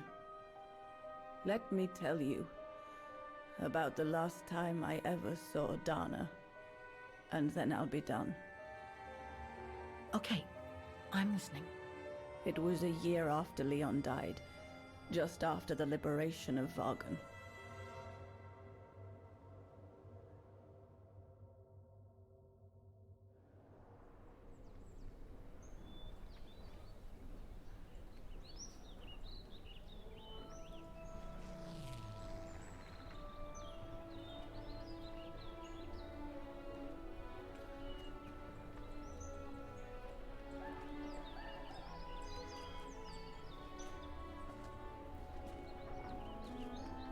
That's the new musician square. It's the academy, isn't it?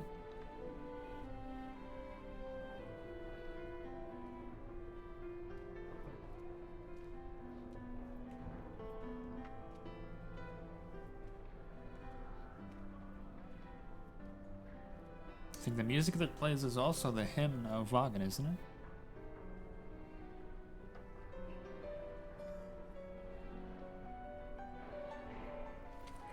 Yeah, a version of it.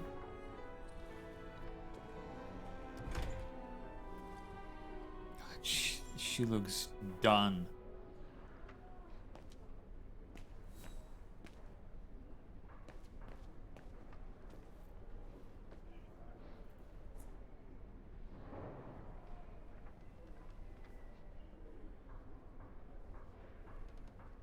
The little Vageran scourge. Still clinging on like fleas on a rat, I see. Oh, I was so disappointed I didn't bump into you when we sacked your parents' house. Before we threw them in the Dombra River.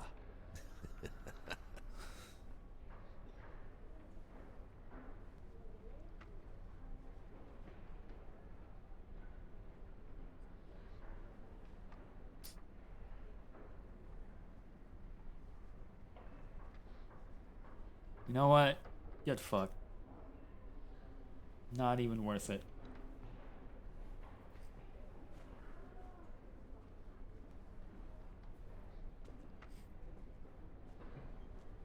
Run, rabbit! Run!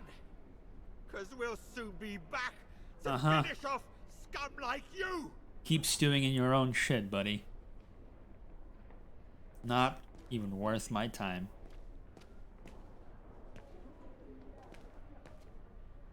See, if I tried to deck him, I just get filth on my knuckles. Why would you do that? Hezawa? Oh, Fräulein Dana. What are you doing here? Well, unlike my former colleagues of the Origin expedition, I refused to be hired by the Allies. So, by the same chalk, I turned down immunity. Why would you do that? Well, all I've ever wanted to do in life is to carry out my anthropological research. But if there's one thing I learned in Baltayar, it's that it can't be done by serving the designs of this or that superpower, not even momentarily. I've had enough of prostituting science. So, I've given myself up to be judged for accepting to be financed by the Brown Shadow. I see. You know what? I'm fair. Sorry about Leon, Fräulein Dana. I know you were close. He, used to talk about you all the time. I'm sorry. I was rather harsh toward him last time we met. He was a good man. I miss him. His integrity. I miss him too.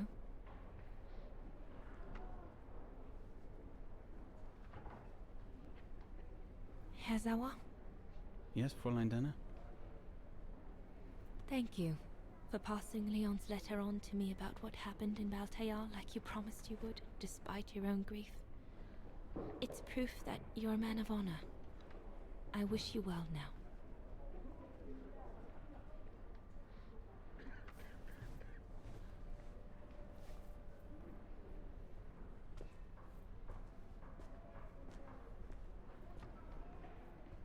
Aww.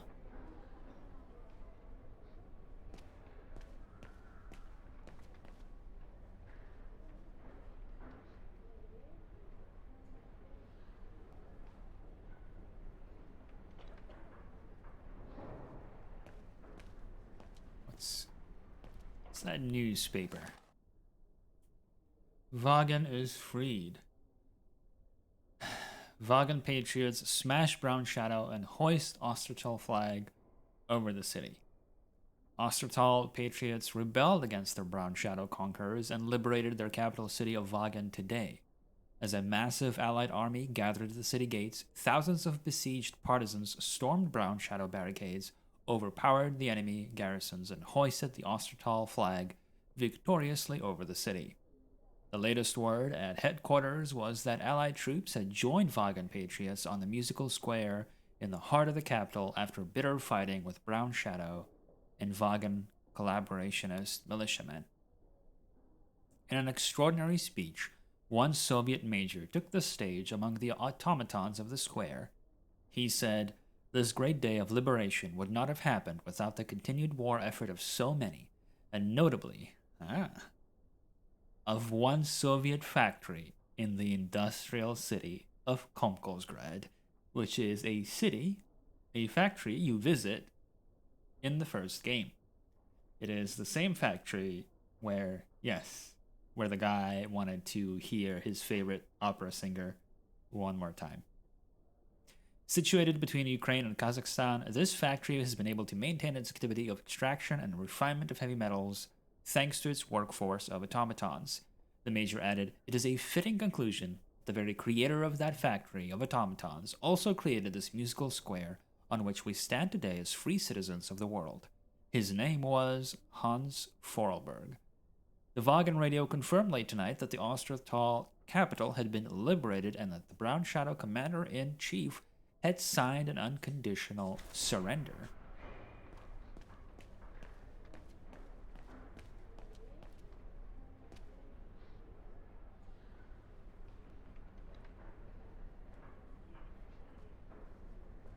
Goodness me, it's you, Dana. Herr Gustav? Wish it was still a music academy, eh? Allied HQ now, you know. Yes, I just visited Lenny. that's why I've come too. I wanted to see her before I leave. How is she? Surviving, I suppose. The Allies are taking care of her here in the infirmary. Thank goodness. Special treatment for her exploits in the Resistance. But it's unlikely she'll ever walk again, though. I'm so sorry for what happened to her. I let Leon die alone, and I couldn't even help Lenny when she got hit during the assault on the refuge. I understand you, my lovely. I do. But don't blame yourself, eh? Regrets, we all have a few. And some more than others. Especially in times of war, Dana. It's the way of the world. We just have to move on best we can. Maybe if we could all just let the water flow under the bridge, the swans will come back and we'll all be able to live together again. Yeah, you'd like that, wouldn't you? Would be good, if it's at all possible. And Lenny? I promise to take good care of her for the rest of my life. I lost my little girl once. I'm not losing her again. I'll take up my job at the refuge, and I'll adapt it to her handicap. See? That's nice. Is everything okay, Dana? Yeah, so in one day, yeah. Where were you during the occupation, buddy? Where were you during the occupation? Lenny never mentioned it.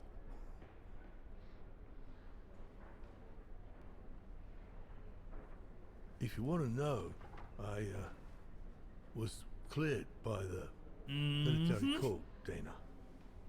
Might well have something to do with the fact that I'm the father of a heroine. But all the same, I was cleared of any wrongdoing, you see. Oh, I see. I see very well, Herr Gustav. You have a good day now.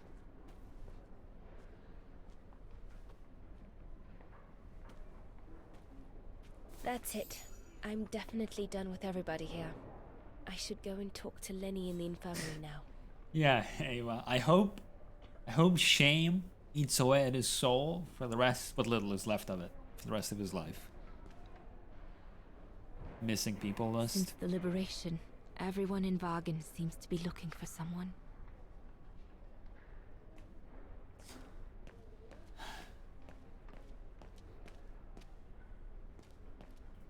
Oh, actually, I would assume it is that way.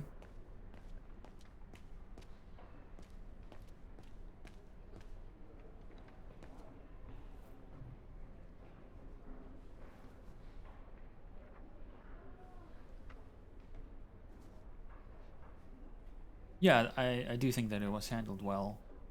Hold on. I want to double check. It was handled well, all things considered. Yeah. I really like that it's not on the nose. I appreciate that. I know, well, I can expect that some people would want maybe more closure. I don't know how else to put it.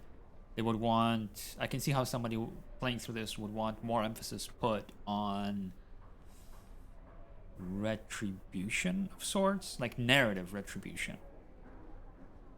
But for me, this is the perfect balance. When she like just looks at Gustav and just goes, I see, and walks away from him, that to me is pretty powerful. I feel what happened to Lenny is punishment enough. I agree.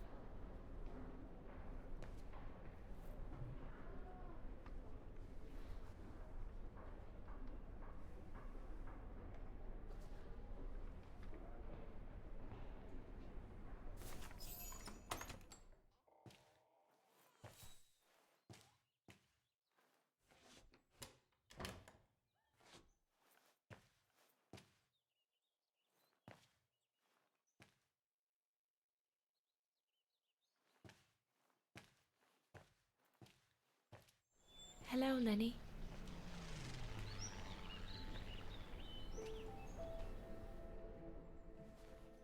I have to leave, Lenny. Every new day in Wagen is like another agony for me since Leon died. I can't face being here anymore.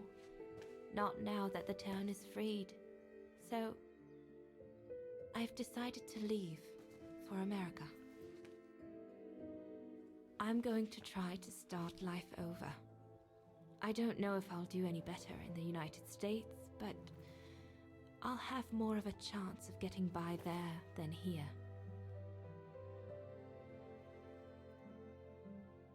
I'm not abandoning you, Lenny. Ludwig's staying to help you find Leon's body in the mountain. And I'll write to you, often. I won't forget you. I'm so sorry.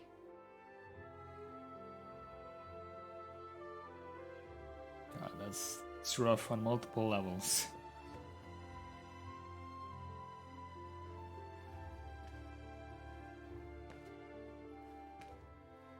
So Dana, she never knew what you did? Indeed.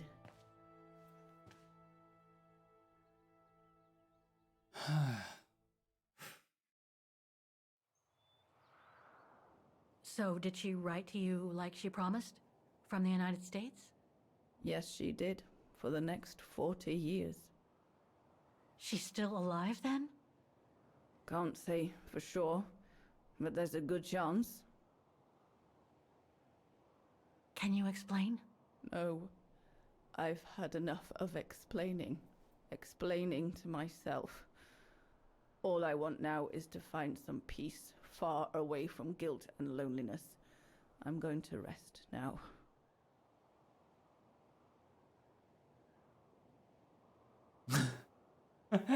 Jan.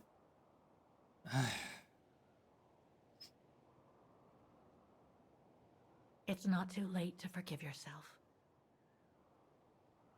Wouldn't know how, even if I wanted to. You won't know until you try. Thank you, Fräulein.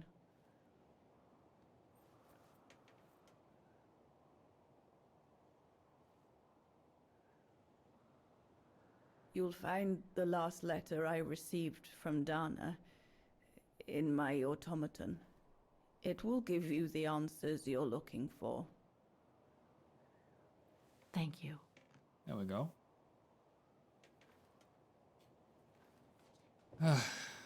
Let's see what's in that letter.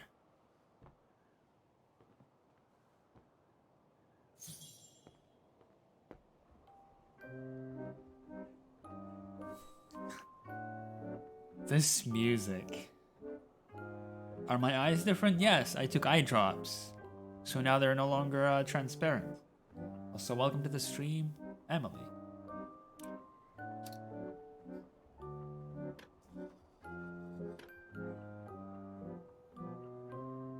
This music is so good.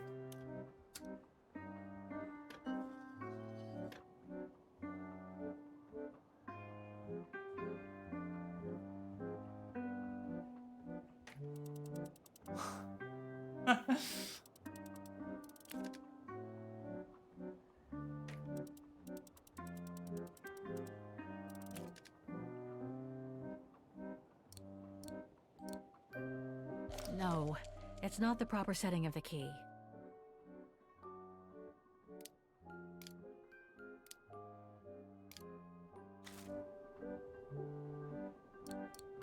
Ah, it won't fit. I must display the key properly.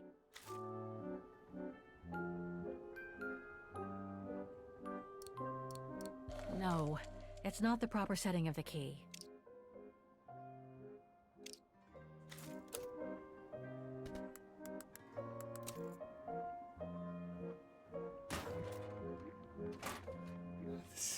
This is so good.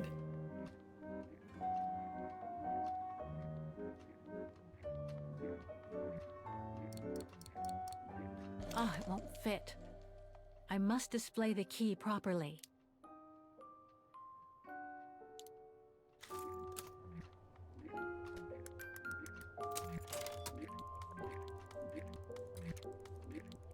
Better try something else.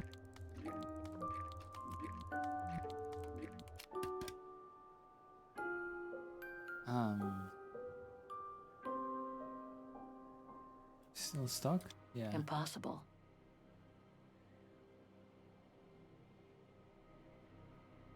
In here? Uh-oh. Are we gonna play pinball? Thing's stuck. Looks like there's nothing to do here for now. I should take care of the automaton's heart first. Thing's stuck. Oh my god, that's an intimidating point of view.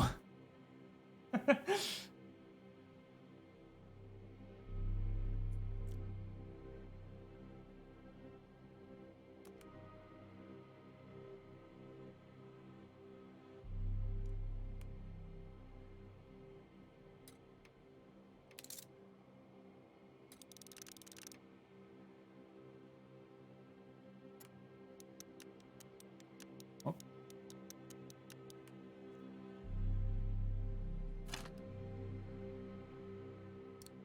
Can't be. You should be able to control this body now, Oscar. Let's work together to unlock it and find that letter from Dana.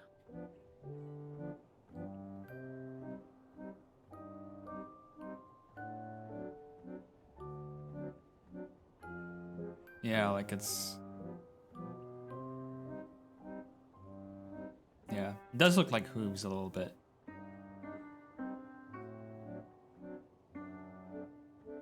Oh.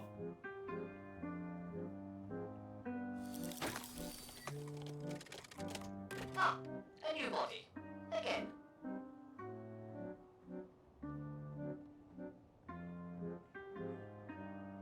Yeah, I just noticed an error about buffering. Is it working okay?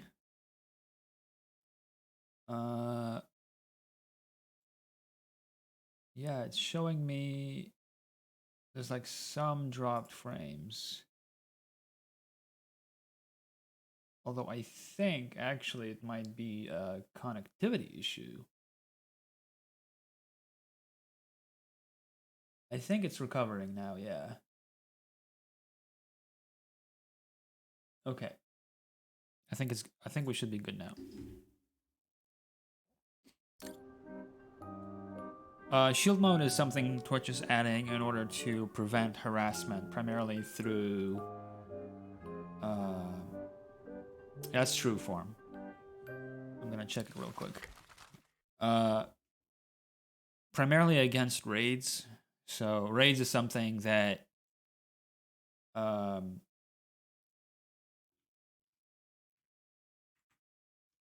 raids allow you, for example, a bigger channel to raid a smaller channel, or like an equally small channel can raid a fellow small channel. And the purpose of that is so that if you want to help out, broaden someone's community, you bring your channel's viewership into the other stream. I would bring my chat to someone else. I would bring you guys over seamlessly to another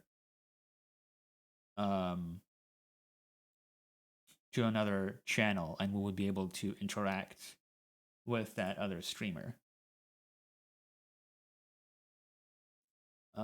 So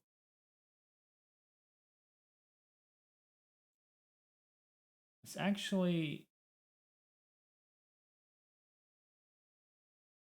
I guess it's okay if I do it like uno segundo, emulate follower event. Yeah, so now it's working fine. I don't know, like sometimes it just bugs out.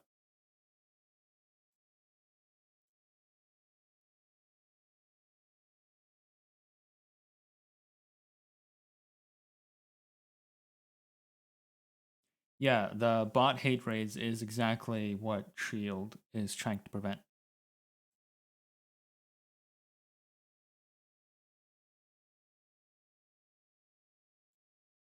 Oh, now the stream is kind of really far behind, I think. I mean, multiple people told it didn't work for multiple people. So I don't think it was. I don't think it's a sound. I don't think it's a volume issue. But anyway, it seems to be working now, and that's what matters.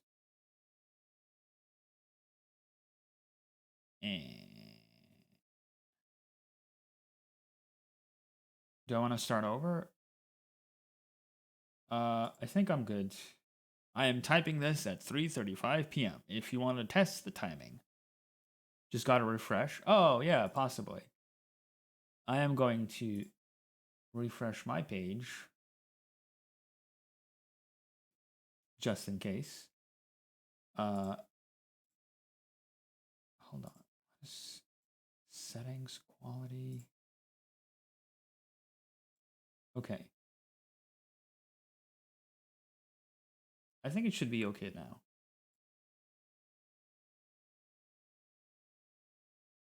Okay, sorry for the delay. Back to the game. Oh, how basic. Let me know if you encounter any other technical difficulties.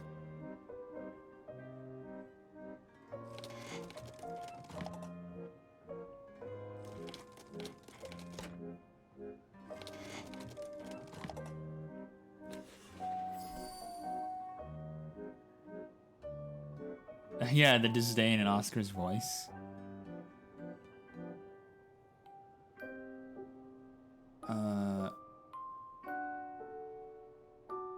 Things stuck.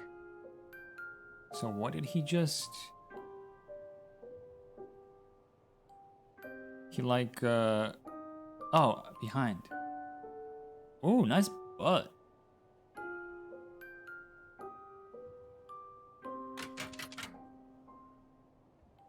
Things stuck.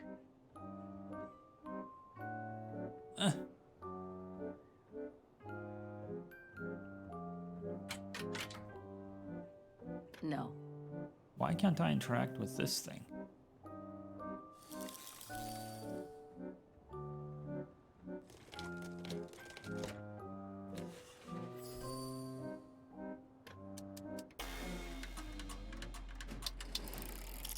That little music malfunction, the little... That was so good. I have no idea what I'm doing, but I'm having a lot of fun doing it. No. No? Kate disagrees.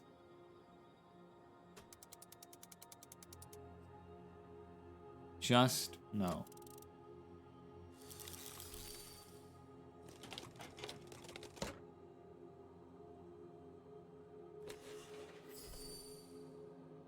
Okay. Show me your booty again.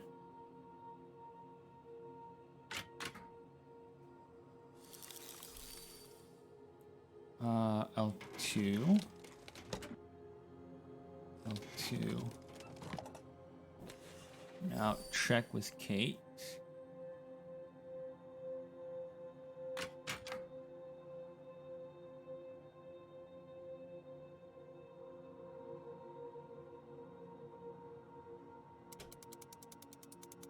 No, I don't think so. Why not, though?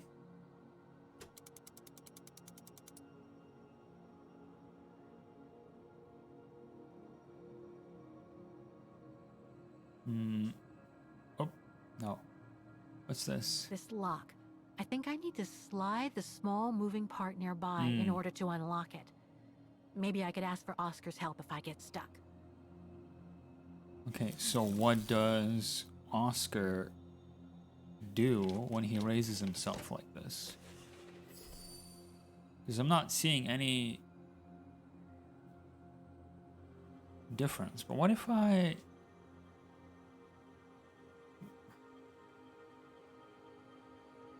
Is that the only thing? Oh, this little coat hanger in the back. It's great.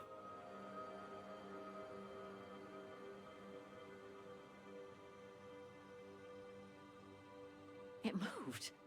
Maybe it can be opened. Yeah, I missed that screen.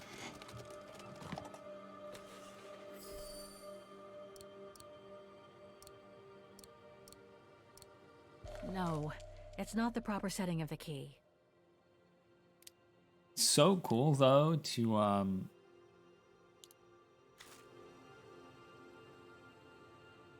No? Ah, it won't fit. I must display the key properly. Is that not it?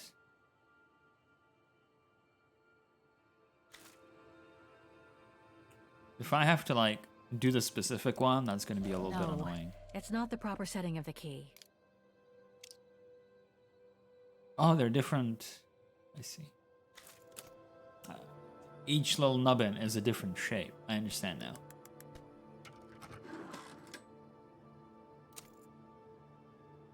So, check this out. Drag this little knob. I can't go that way. Gotta rotate it again.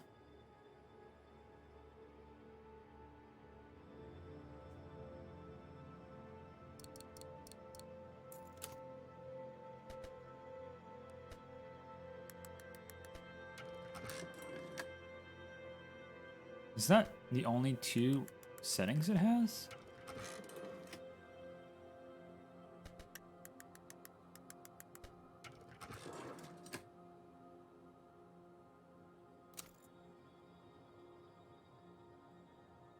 Yeah, I can. So I can rotate.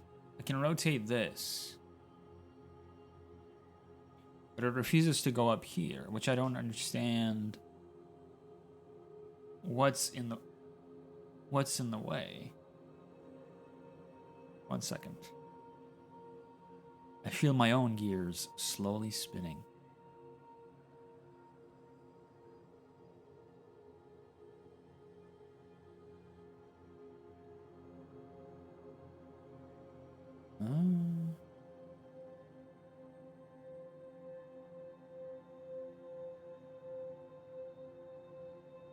So Oscar can only go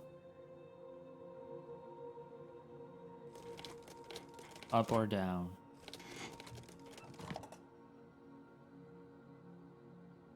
The sound of bird brain cells activating. Actually, hold on. If I look around as Oscar. Hey! I have gears trying to spin, but it's 3 gears meshed together.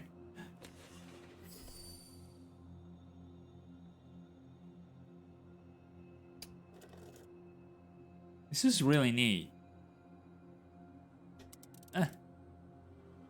Get in there.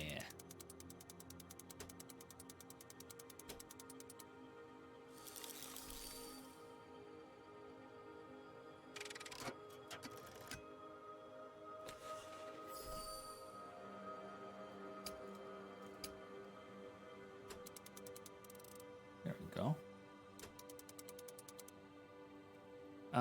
And this, we go here, put the key in.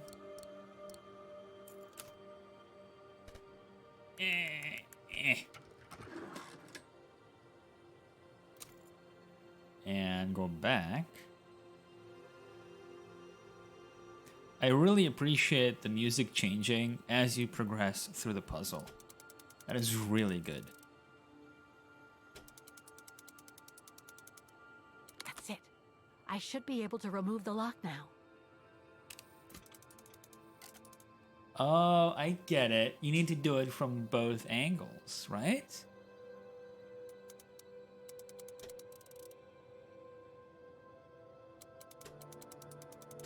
From both sides.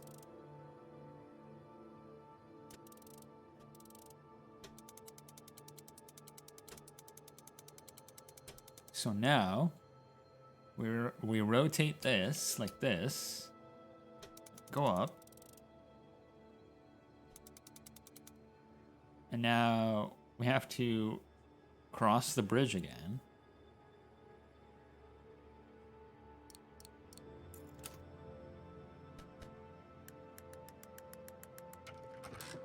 There we go. Back to playing with the automatons and testings.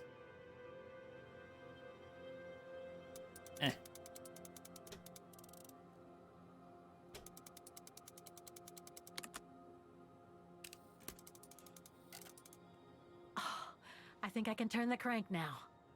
Gustav Renner.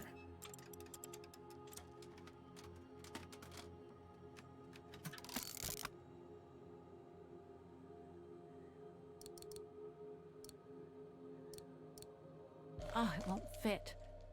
I must display the key properly. Oh, is that not it? No, it's not the proper setting of the key.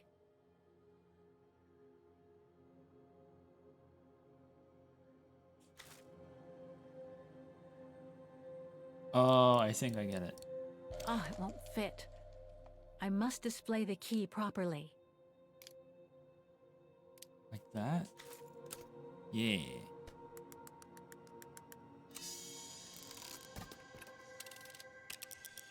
The letter. This was sickeningly adorable. Spring 1983. Dana sent this letter 20 years ago to Lenny.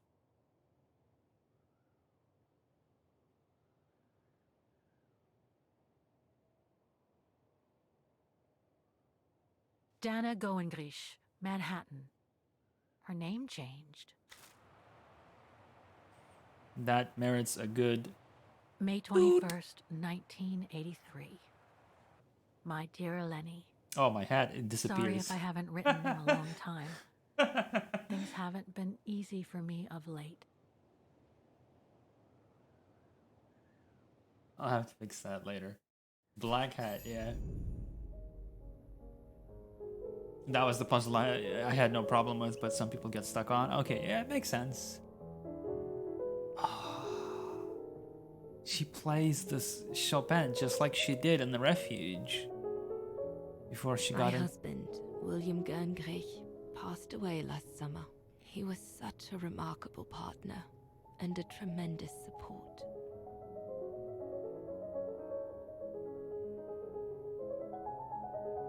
But as you know, Lenny, there used to be another world for me. The world before. Our world, Lenny. The world of Leon. I've honored my current contracts. But now I feel I need a change. She said it. She said the title of the game. Actually, yeah, kinda. Jan, this is like the, a bit like the end of Titanic.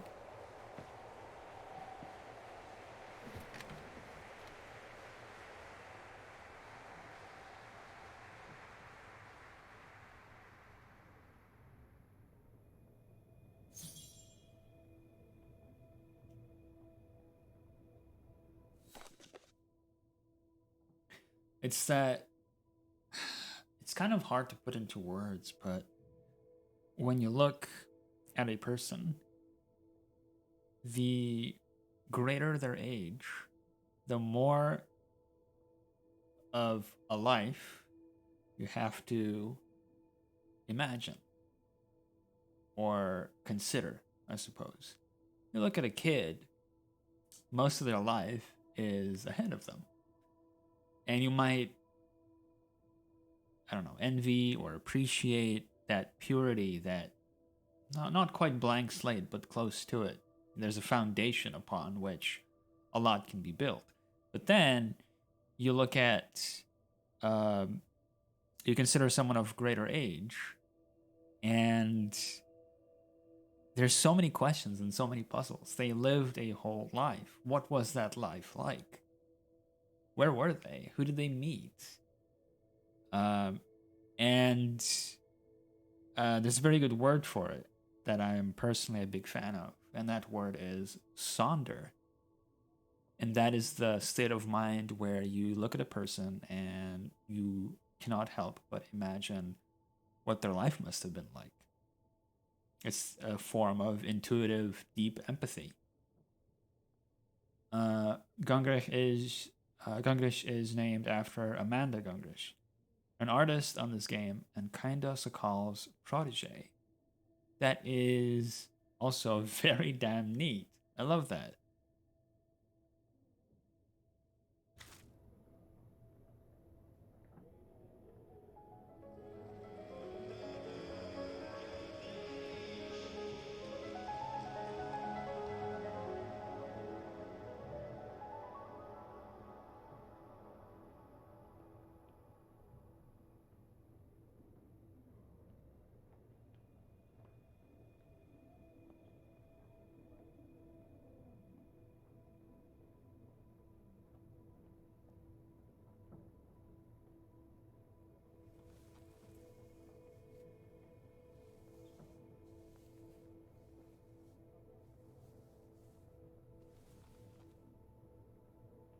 There was a time when I had to take the Staten Island ferry to work for a bit, and the ferry takes you very close to the Statue of Liberty.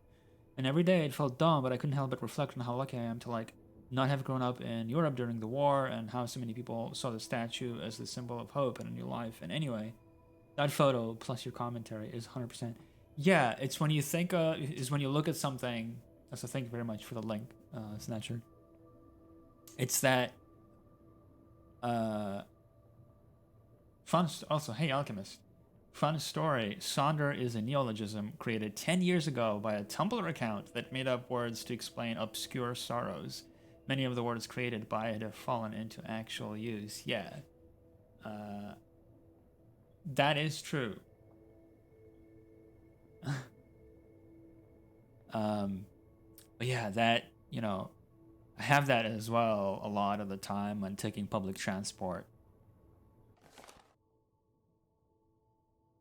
And you just kind of, you look at a person, it's like, okay, what made them pick that color jacket on that day in particular? It's those little questions of like all the little milestones, all the little steps that someone takes to be where they are at that point in time of your own life. And that is an interesting thing to consider. Yeah, this is a very cute picture.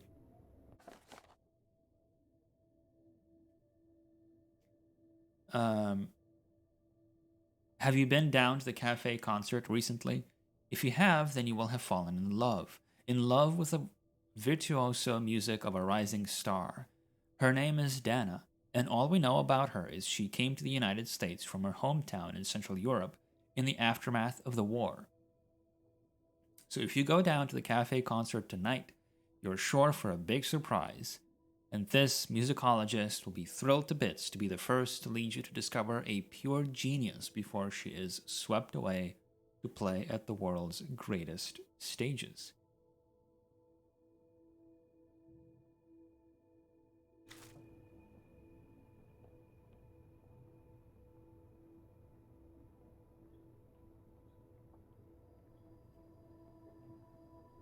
All the flowers on the floor. I'm pretty bad with yes, Alchemist. I was gonna mention that. I am stupidly happy that she found her way back to the piano, because it is a good cause to contribute to the war effort, to allies. But at the same time, I couldn't help but feel sad that her talent was unrightfully, quote unquote, taken away from her.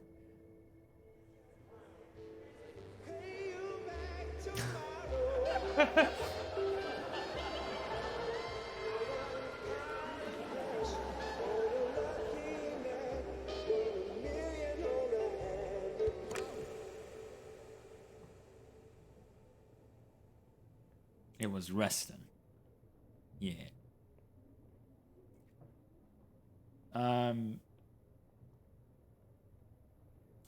Yes, Alchemist. It's a very common trope in Japanese fiction. The I forget the terms. Giri versus one other term. It's social obligation versus your own identity, your own desires. And so Japanese fiction often explores this idea of what you want to do versus what you need to do.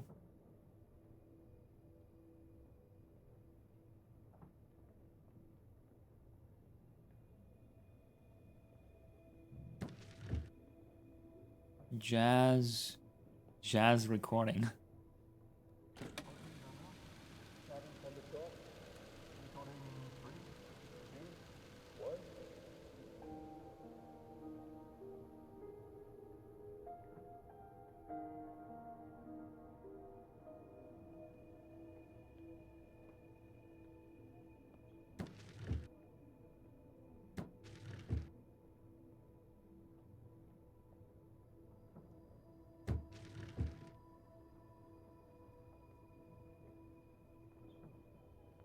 Yeah, same.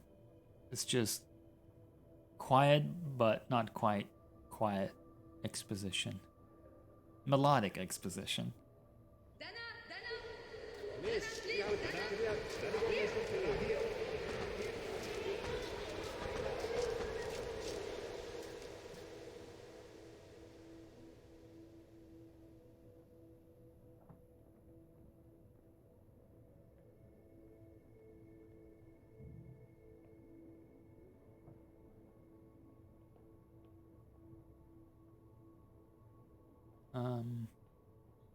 So that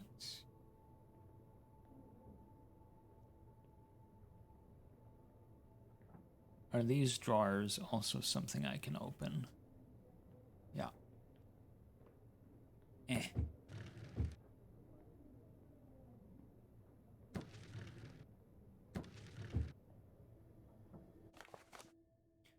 Crescendo Entertainment. Dear Dana, my thoughts are with you, as always, during these difficult times.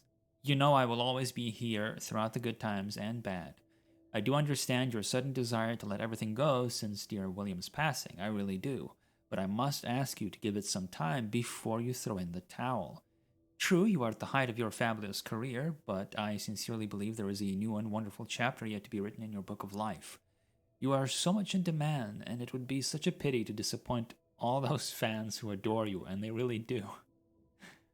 Why does this come across so cynical? I hope you will take up this new offer that, of course, we have happily increased. It's only normal that the artist who made my label should receive all my sincere gratitude, not only from the heart, but also from the pocket. It sure is about money. I have left the master copy of your latest recording for you to listen to before it goes to press. This is Dana at her very best, and once you've heard it, I hope you'll realize that such talent cannot possibly just walk away from her public. Yours as always, Raymond Pratt. Artistic agent. More like Raymond Brat.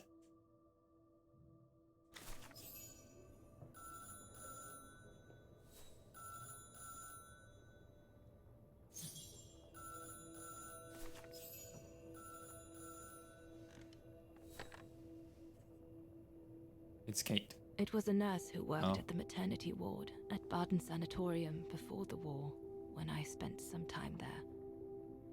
She had stumbled upon a letter written by her superior. It was a strange confession written by the chief doctor who was present when I went into labor. Please, no. She claimed that the child I gave birth to on April 5th, 1938 was alive, that they had seized the opportunity of me falling into a coma to give my daughter... Oh my god, you called it! My parents, You the Zimmers. Oh my god. It was the Alchemist.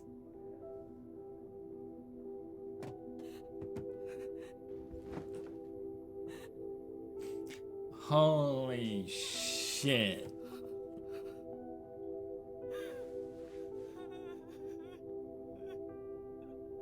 Holy fucking shit.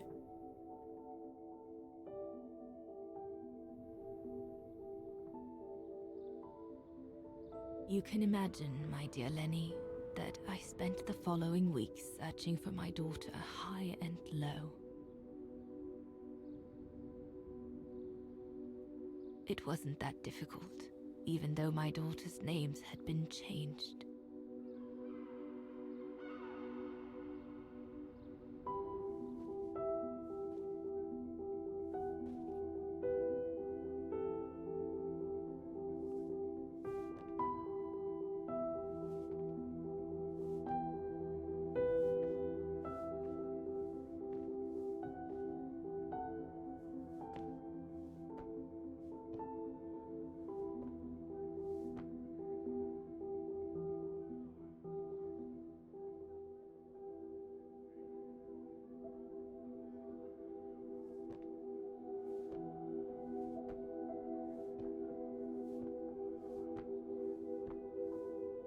Alchemist.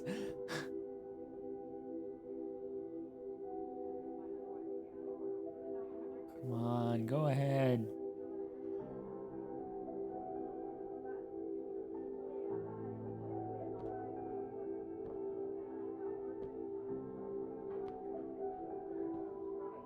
Go in there. For a while, I just stood there, watching a woman who seemed to be the center of attention.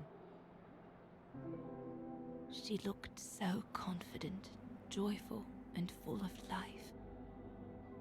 She was surrounded by charming friends and a couple of old folks who must have been the Zimmers, her adoptive parents.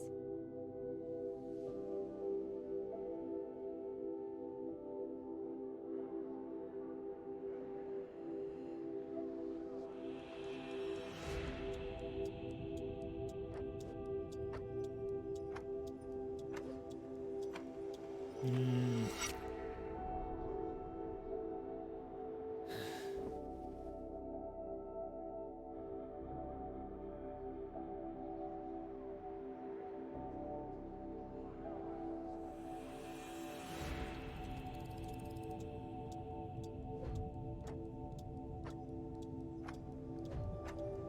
Considering the letter at the beginning that we find, that they struggle to conceive a child, the Simmers, so they just appropriate her child.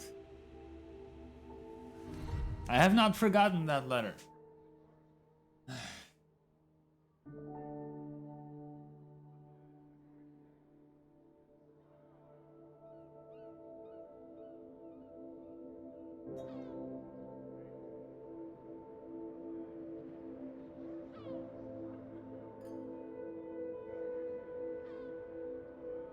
As I was watching my daughter, it appeared clear to me. I was an intruder in the life of Sarah Walker Zimmer. No, you're not. Mom?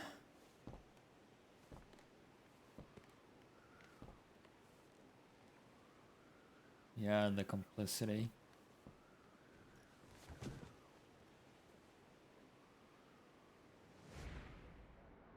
This young woman didn't look like me and inspired nothing in me either. No emotion, no desire to run to her and take her in my arms. Absolutely nothing. It felt meaningless. I just did what I thought best in such cases. I took a trip into her assumed past, just to make sure there were no regrets.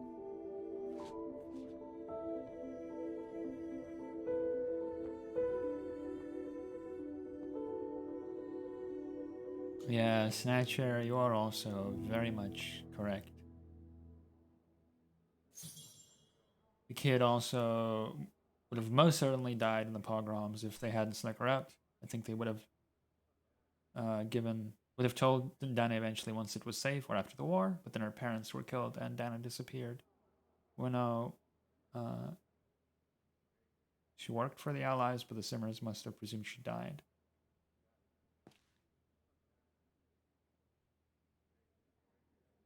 Form. Also not wrong. Is there a... Yeah.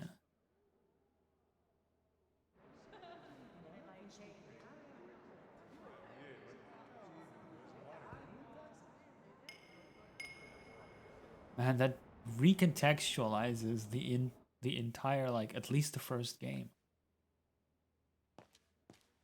It's so strange.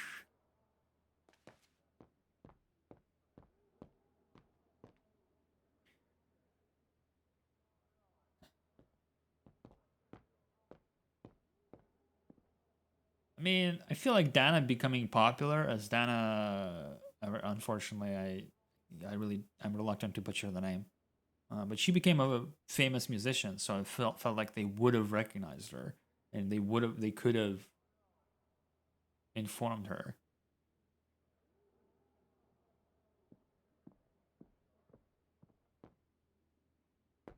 Again, it's one of those like. I am, however, recognizing that it's wanting something to be the case, but it's a different thing for that to be put into reality. It's the it's the sort of rooting for a character and wanting a different outcome for somebody. And I think that's valid, even though I think everybody here, including myself, understands the difficulty in trying to achieve that desired result.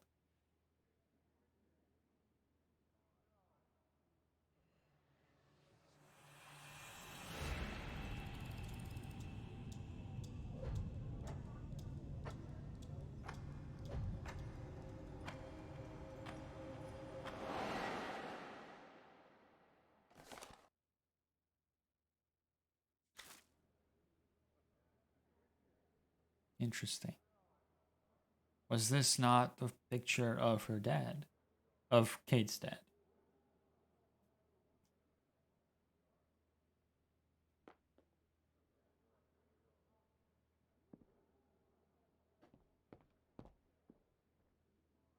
A lot of the RL pogroms completely destroyed all records, yeah.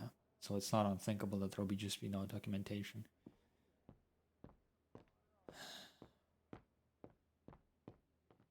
I do very much love just seeing the chat light up with just the discussion on this topic.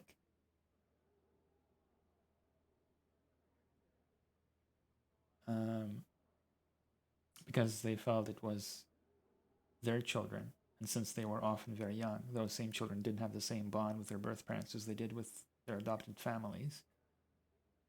Yeah, because she was called Sarah Walker Zimmer. Yeah, it's a really interesting situation where I feel like very much up to debate and very much kind of tugs at your heartstrings and makes you, at the very least for me, it really makes me wish for that they at the very least talked. But my partner's stepdad's father was a young Jewish boy who basically posed as an older woman's son to escape Belarus, yeah.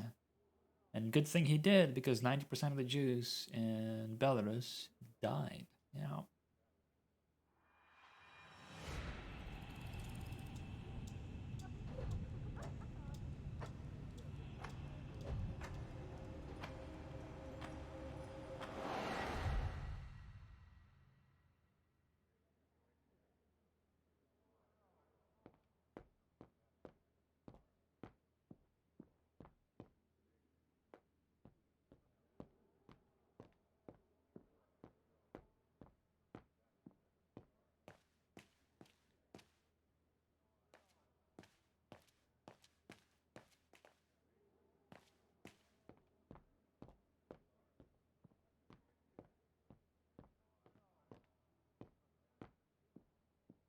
Spy.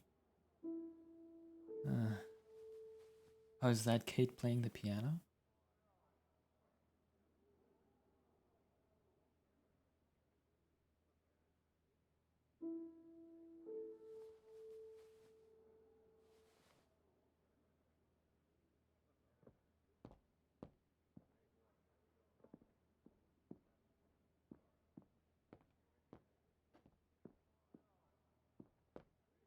I think I checked out everything. Doing one more final pass.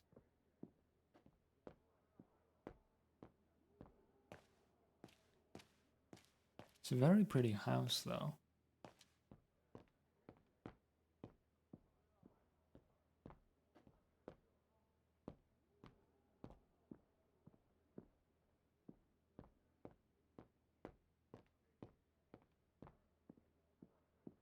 Well, I guess it's time to leave. Oh shit, I did miss something.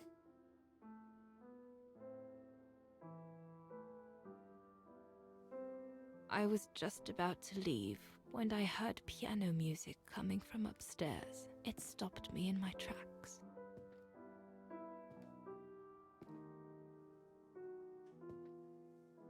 Six little notes, pure, crystalline, that crushed my heart with an incredible violence.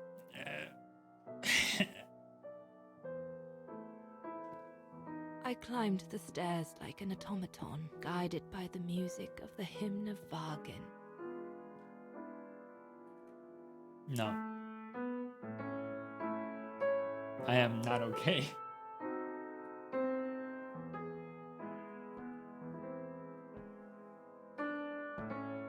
The music I was so proud to play on the main square of Wagen. I never it's played Kate. it again after that.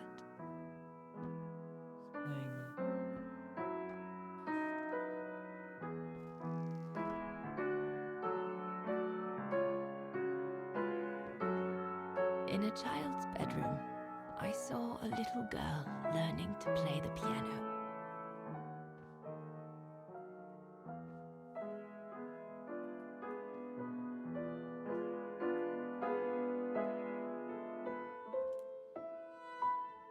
This is really adorable.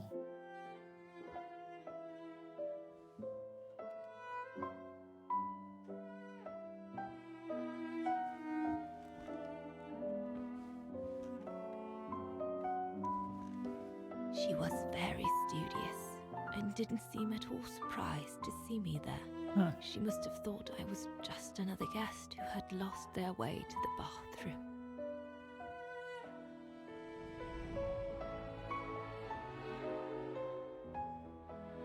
Imagine being Kate here and remembering, like, if she manages to remember this scene. That's so wholesome. An absolute mindfuck for Kate. So good.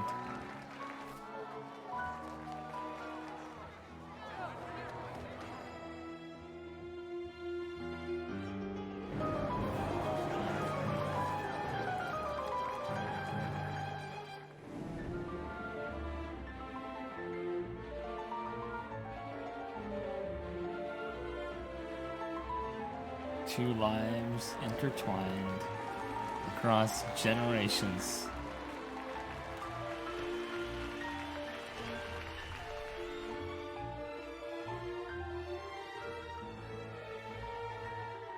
Hey, lizard.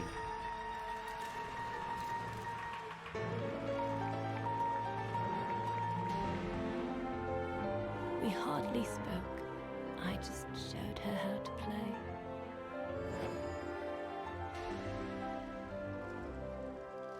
It all rhymes, Alchemist. It's like poetry. Hands must glide over the keyboard like swans over water. That's what our teachers at Vargan Academy used to say. Welcome back, Keith. Came back right at the tear-squeezing finale. Oh, it's fine.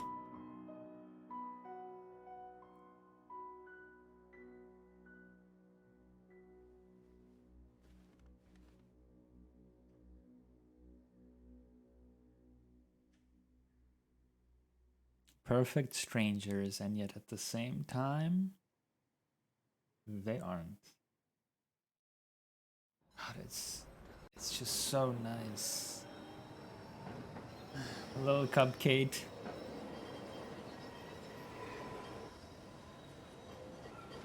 Yeah. I hurried out of the house without looking back. And a few days later, I left the United States for the only destination that had any meaning to me. Oh. Farewell, my dear Lenny. Dana. Well, I will never understand human emotions. I thought you would be happy to have the proof at last that Dana Rose is your ancestor. I'd totally forgotten that strange old lady who helped me play my piece on Mom's birthday. Strange old lady. She was my grandma. So, what are we going to do now? I don't know, Oscar. I really don't know. I know I should feel happy to come to the end of this adventure. I found freedom. I kept my promise to Katyusha. And discovered a fascinating part of my mother's past, kept secret until now. But it makes no difference to the guilt I feel over my mom's passing, or the void I feel since her death. Yeah, Ava, that's...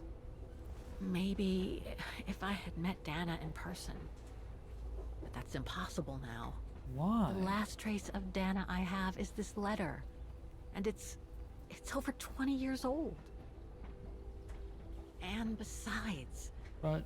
Dana implies she left for an unknown destination. To the one... Like a hiding place. To wait for the end of a life that no longer held any meaning for her. Don't word it like that. She could be anywhere. That's if she's still alive at all. It would be like looking for a needle in a haystack. So, I don't know, Oscar. I really don't know anymore.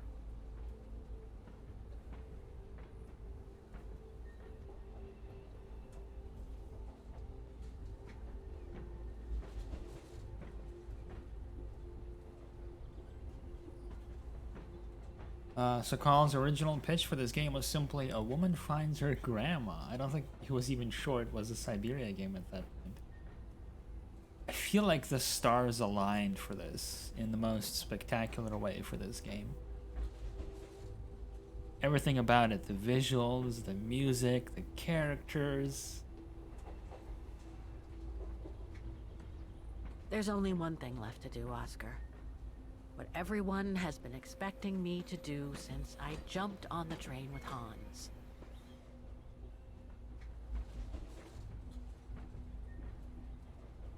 Yeah. Just be reasonable and return to New York. I love how, as well, how personal There's an end the story's to been. everything, Oscar. Isn't there?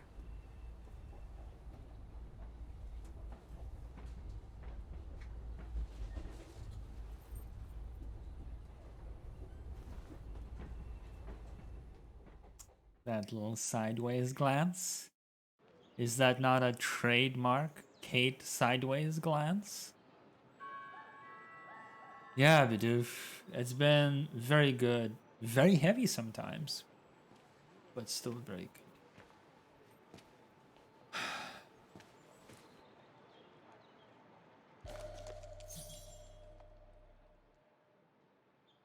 My carriage number. This ticket will take me to the international airport of Vaughan, and from there, back to New York. I should find a phone to call Olivia before I take the shuttle. Given all the trouble waiting for me in New York, I'm gonna need all the help I can get. There's no way to find her, says Kate, after tracking this person for like 30 years in World Warfare. True. But like she says, everything has an end, including investigations. The last thing she has to go off of is the letter. Although I do agree that, considering in the letter, she says... I mean, we both know what's coming. At least, I suspect she's not going to New York. But you need that little bit of like, Syberia 1 ended the same way, right? She almost went back, but she changes her mind last second and jumps on the train with Hans. Had to go and pay rent. Hope nothing life-changing happened, like finding out who you were stolen after she fell into a coma and she tracked you down. You realized she didn't want you. Something along those lines. This is the map of the shuttle. I should be able to use it to find my carriage. But first, I need to call...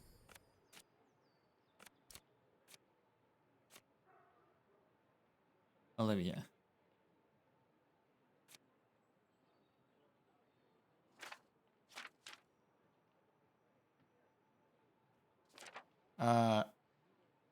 Hold on. So where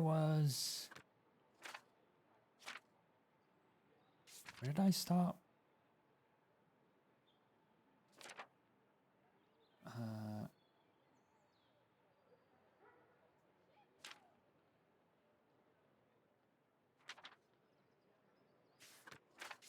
Yeah, dear Mrs. Foster, last night I went to the little island of Baden where Kate Walker went after she visited the Bridge of Mists. I lost time in the cemetery where the mechanical entrance gate seemed to follow strict opening times. Then I got lost in the maze-like alleys. But I did make an interesting discovery. A grave. It was in the name of a certain Anna Rose. Going by the dates engraved on the sinister-looking headstone, I deduced it was that of a stillborn child, most probably the daughter of that Dana Rose, whom Miss Walker is trying to track down. That wasn't the only revelation of that exhausting night, though. I returned to the Dombra guest house, where Kate Walker stayed while in Vaughan. Frau Wagner, the owner of the establishment, might have been as close as a clam in a solidarity for Kate Walker, but that wasn't the case for her only guest. This was a very old British lady who introduced herself as Colonel Janet Blake. You engraved skeletons on the headstone. She was quite talkative and confirmed it was she who escorted Miss Walker to the cemetery. It turns out the old lady knew Dana Rose in her youth when she was acting as a double agent during the war. By day, she was an artist and brown shadow propagandist known by the name of Junta Steinhoff, and by night, she was a member of the British Secret Service. This double identity enabled her to save Miss Rose from the pogroms of 1938 that shook Wagen and led to the death of the girl's parents. It was this Colonel Blake who took the young woman to England and even found her a position in London with her real employer, the Foreign Office. Miss Rose worked there from 1938 to 1944. It was during this period that she found out that her mountaineer lover and father to her dead daughter had survived an expedition which, in 1937, had taken him to the faraway oriental country of Baltayar. What is more surprising is that he returned to create one of the most efficient resistance groups against the Brown Shadow. Dana volunteered to be airdropped into this group on a mission to evacuate a VIP to neighboring Switzerland. However, Colonel Blake confirmed that the operation went terribly wrong. An avalanche apparently wiped out a number of the members of the resistance group. It turns out that these must be the bodies found at Devil's Pass, not far from the refuge of Silberspiegel, which I had visited a short time beforehand. It appears that when Kate Walker found out about this, she hurried to the refuge to identify the bodies herself. It seems that she was terrified at the idea that the body of Dana Rose could be among them. So she took off to the refuge in the middle of the night during a storm that had hit Wagen that evening. Colonel Blake, seconded by a discreet nod from Frau Wagner, confirmed to me that she had not seen Kate since. So, without further delay, I shall return to the refuge in the hope that the worst hasn't come of Kate Walker during this unreasonable jaunt in the middle of a blizzard. Dear Miss Foster, not sure where to begin. I've just come back from the refuge. I wanted to find out what became of Kate Walker after she went there a few days ago in the middle of the night in a blizzard. She went to find out if Dana Rose's body was among those of the resistance fighters found at the foot of Devil's Pass. The clock tower started the first few notes of the hymn of Wagen. I heard that. In the background? That's great. I found the place abandoned. No trace of Kate Walker, nor of Lenny, the old manageress, nor of her mysterious odd-job man. The only one who was there was a Belgian mountaineer waiting patiently to climb the famous mountain. The mountaineer said he saw Kate Walker at the refuge on the evening of the blizzard. She apparently inspected the tent where the bodies of the frozen resistance fighters were placed. He didn't know what she was doing there, but said she seemed relieved when she came out. It's reasonable to deduce that Dana Rose wasn't among those bodies. There then followed some strange comings and goings. Kate Walker apparently went to Lenny's room with a strange hermit who acts as the old manageress's odd-job man. They apparently stayed there for hours before he eventually came out, apparently looking distraught. Kate Walker came out later, then left the refuge without saying where she was going, but looking deeply perplexed and disheartened. A few hours later, the mountaineer resolved to go and see Lenny.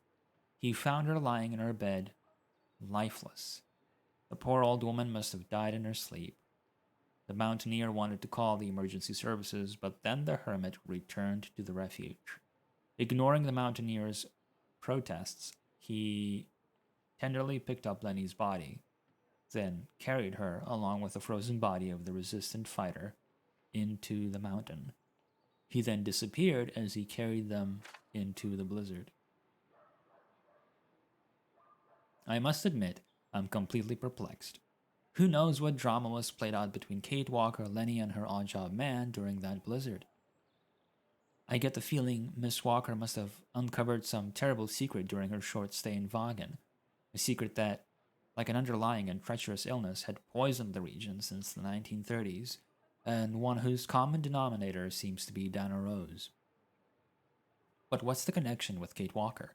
Why has she taken this whole case so much to heart? It's like there was something personal in it for her. But I may never know, because everyone related to the case is either dead or missing, starting with Kate Walker. I am, as ever, at your service, and await your instructions. Respectfully yours, Nick Canton. That sounds like the end to the diary.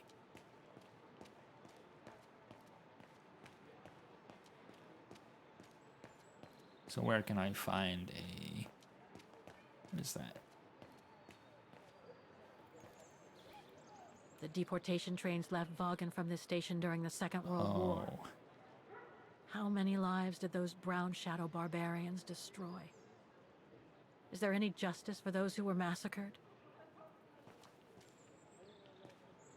Appropriate response from Kate. Is that a phone?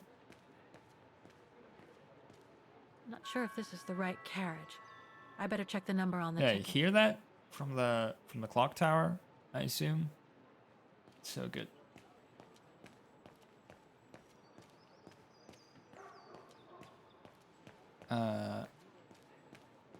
Announcement thing? Oh yeah, must be that.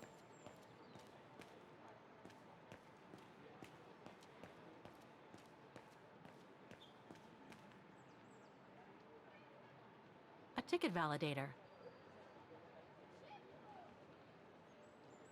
I guess I have to use it to set the day. The way she says, a ticket validator. A ticket validator. Just like Oscar, God. That brings back memories.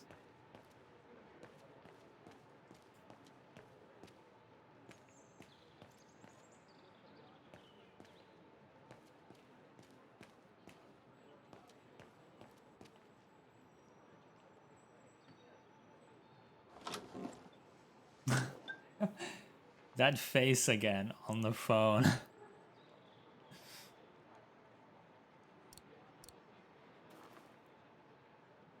It's a very surprised phone.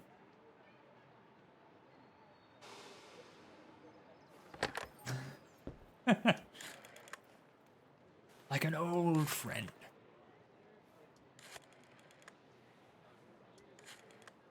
Well, Olivia.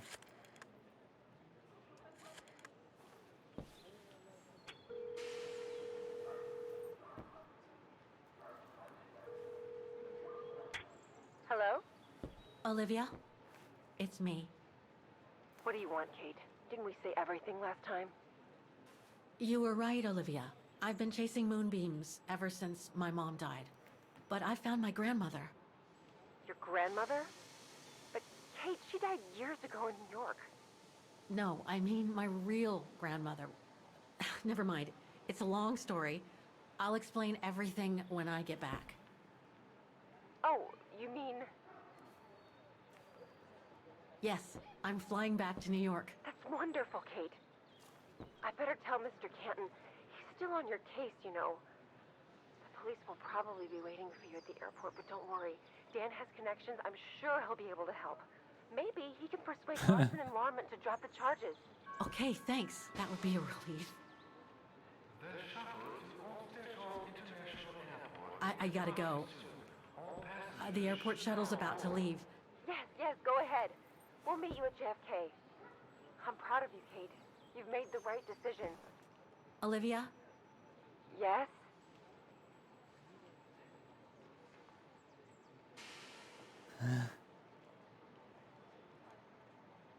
I'm sorry. Listen, I'm truly sorry for everything that's happened since I left New York.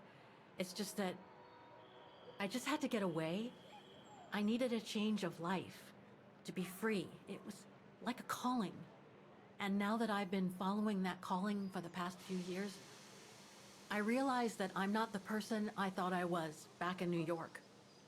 I am that strange person who jumps from train to train, a traveler without a destination. Yeah. Just like that old shaman once called me. What are you talking about? Which shaman? It doesn't matter now. I guess what really counts is that I have no regrets about being my true self over these past years. But do you really? I know, Olivia. I know I've hurt people while going through this journey. My mom, Dan, you. I know that. And I'm so sorry, Olivia, for all the hurt I've caused you personally. Thank you, Kate. Does me good to hear it. And, well, you know what? I'm starting to like this new Kate. Listen, I'd better go now, Olivia. Oh, that was... I'll call you if I can from the airport once I've got a flight. Yes, you'd better get going. That was Take care, Kate. so cathartic. Okay, You too, bye now. That was so Talk cathartic later. to hear.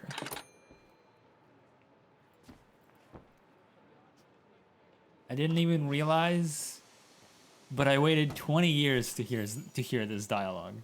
20 years.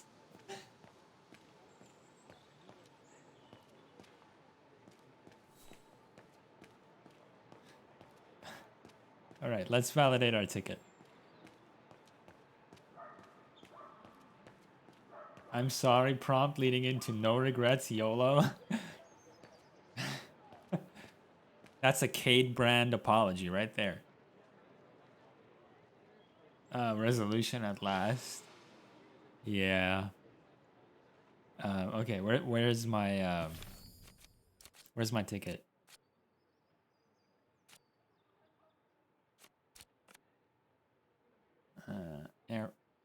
Airport ticket. Given the passing of the crater and this game being set in the past, is this most likely going to be the last installment in the series? It is marketed as such. This is the closure to the saga, if you will. Nothing particularly stops them from at some point in the future making a spin-off of some sort, but for the now, this is the end to Kate's story, basically.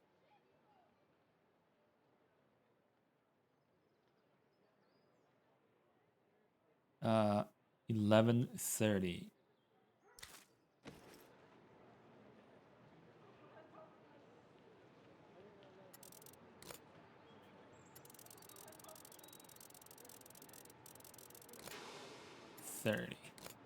The train is gonna leave without me at this point.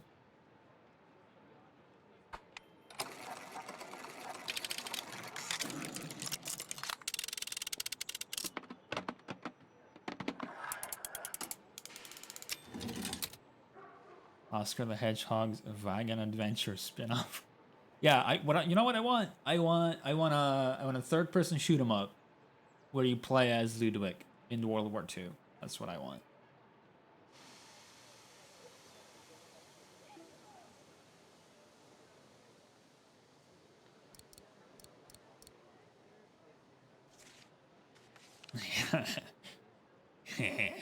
Can't stop me.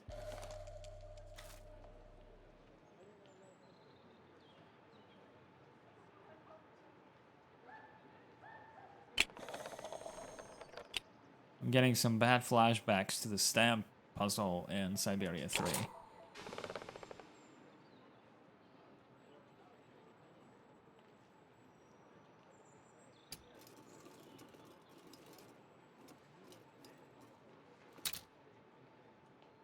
I'll need some ink before I can stamp it. Oh, I see. Didn't see that at first. Yeah, Syberia 4 or 5. Return to Castle Wolfenstein. I still want what I wanted after the second game. A game about Nick Canton just having the weirdest fucking job. Yeah, I would like that, honestly. Just a Nick Canton game where you play as him during Syberia 2.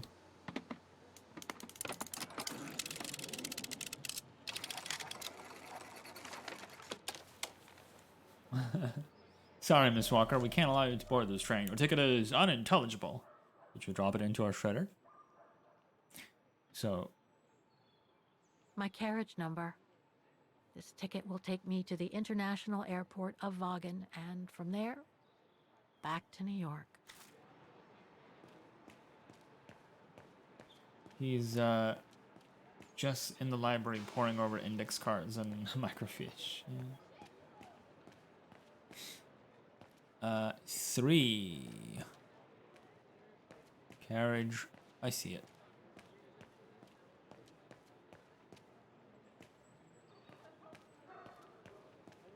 Let's get on that train. I'm not sure if this is the right carriage. I better check the number on the ticket.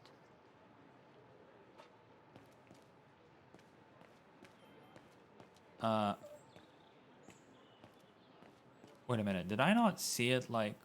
Oh, can I inspect that newspaper?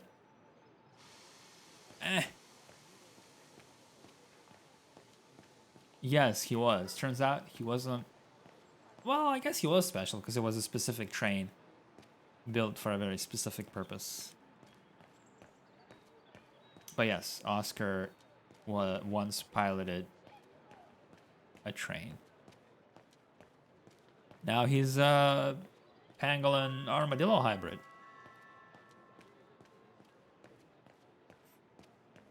Honestly, after this game, I'll have a more solid opinion once I'm actually done. But Not sure if this is the right carriage. I'm kind of. I better check the number on the ticket. I'm kind of good. I'll be happy most likely to just. This will have been my closure. I want to see the armadillo drive a train. Yeah, that would be great. That's my shuttle. Once it's taken me to the airport, I'll just use the ticket for New York that Olivia sent me, and that'll be the end of my voyage.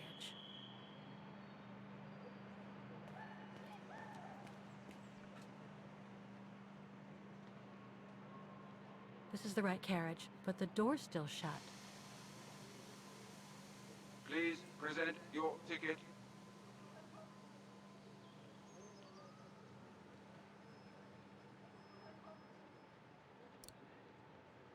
Look, she's reciting a mantra to herself to not change her mind finally.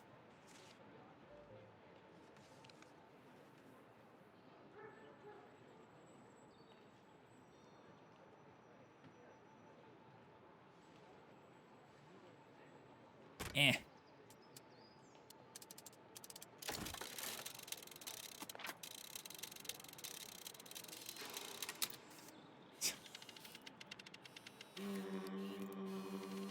What do you think?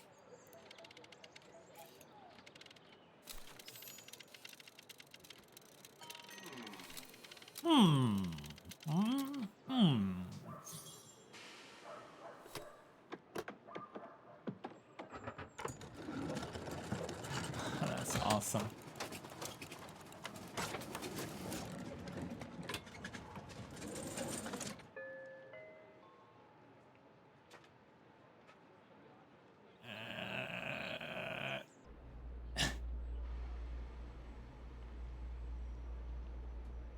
I know, Kate.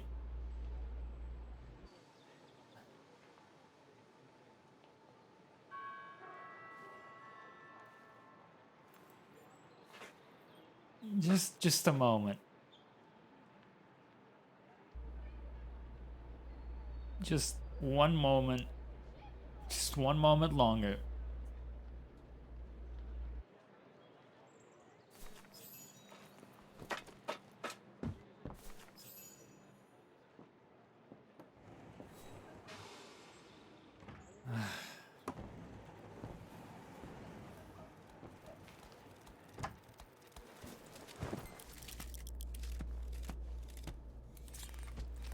Oh, those hops.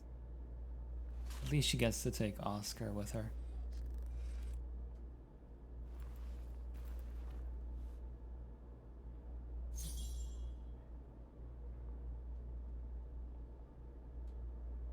So, is this really the end of the journey? Yes, Oscar. I'm afraid it really is.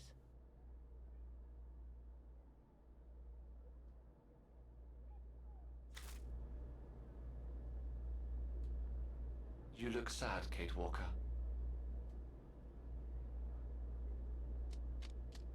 Oh. The animation, so good. Olivia sent me a plane ticket for New York. What if... No, forget it.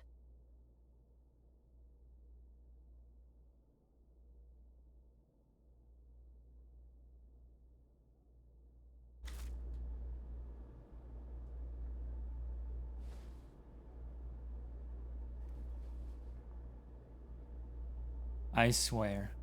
I fucking swear.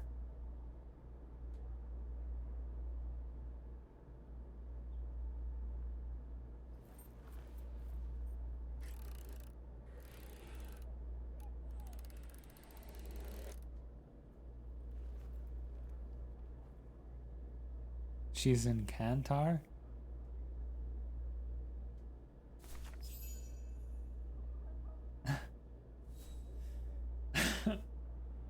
uh...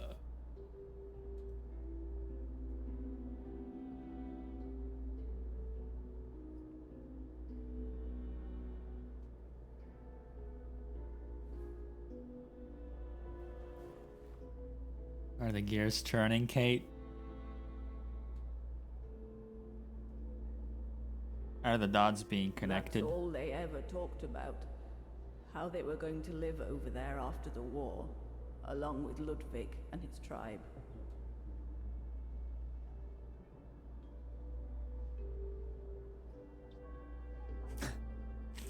Yep, going to Baltayar instead. Whoops.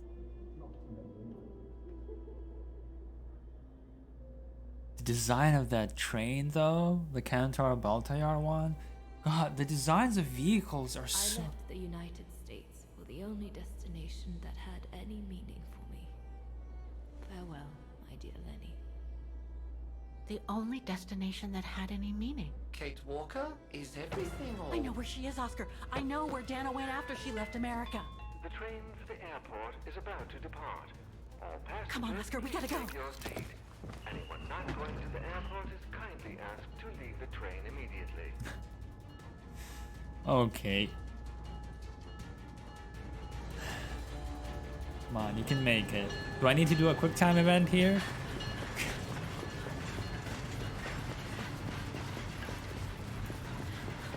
Come on.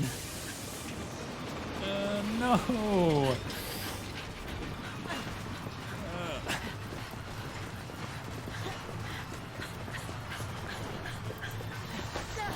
Oh, that's adorable.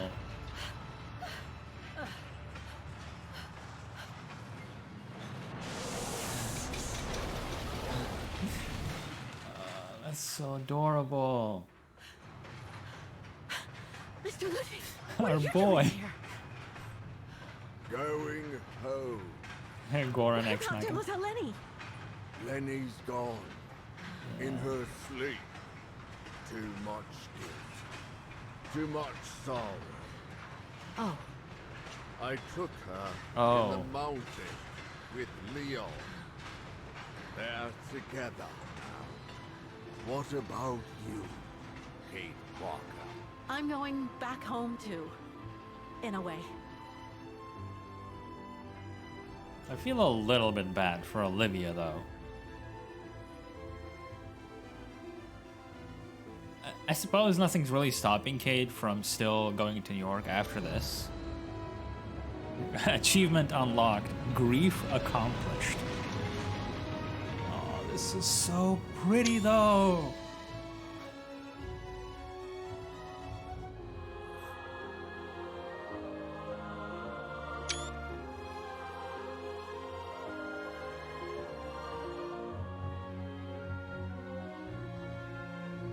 Oh, we didn't get to see her meeting Dana. I am fine with that. 100% fine with that. God, what a ride. What a 20-year-long ride. Yeah, that was a... That was a good end, I think. I think so, too. Fuck me.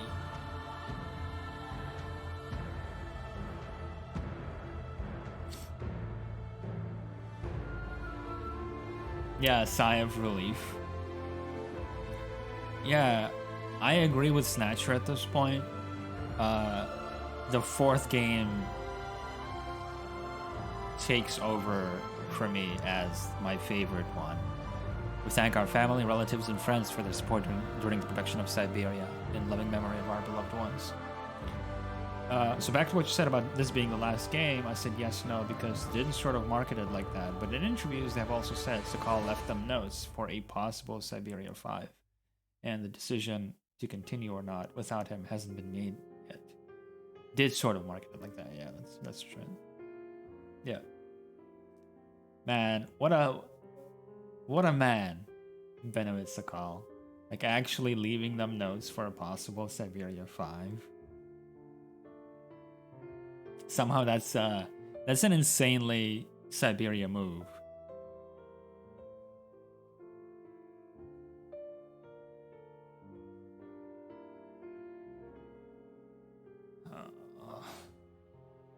Like, it's just, I don't know. It's just a wild feeling to have. Like, sure, you play, you know, you have your shooters with their sequels and whatnot, and I enjoy a very good collabor 'em up, but there's not that many games that were story driven and release a continuation of the narrative from 2 decades ago. I struggle to think of other games in general, and I don't think a game like that exists for me in the first place, other than Syberia.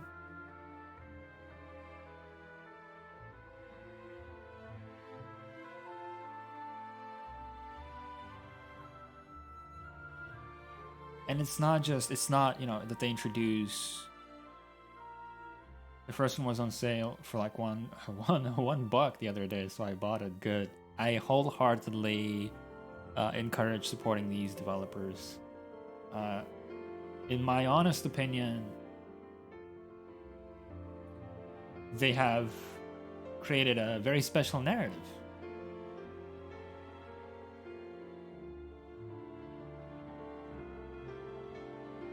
It's personal and unique in its own way. It's not even, you know, the largest budget, the most contrived plot twist or something like that. It is just simple and human.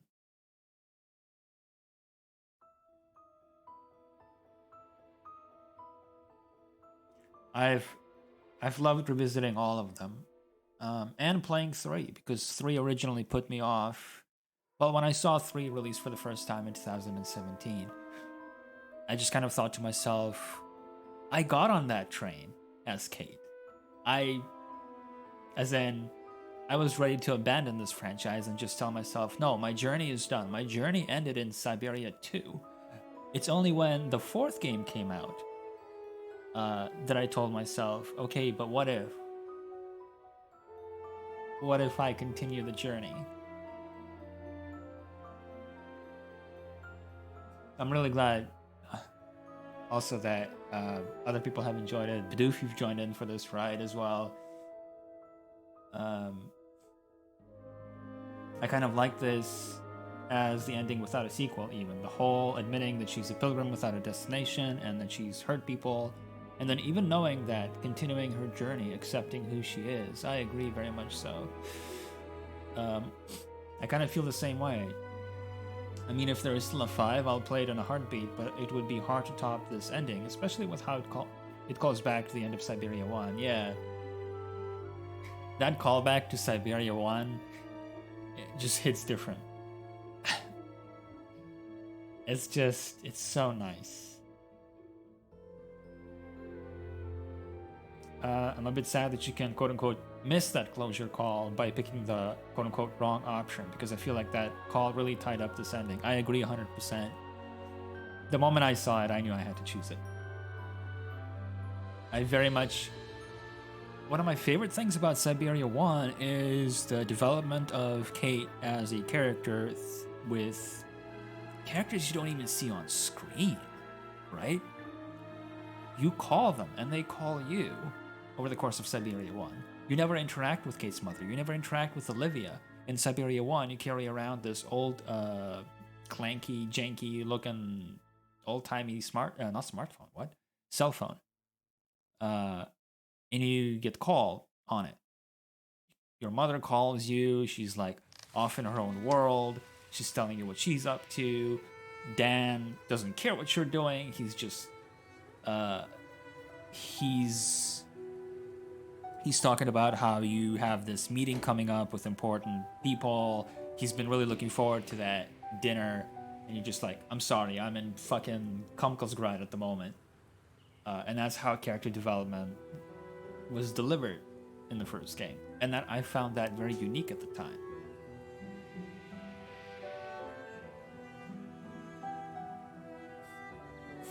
Yeah, Dan was also like, do you know how this reflects on me?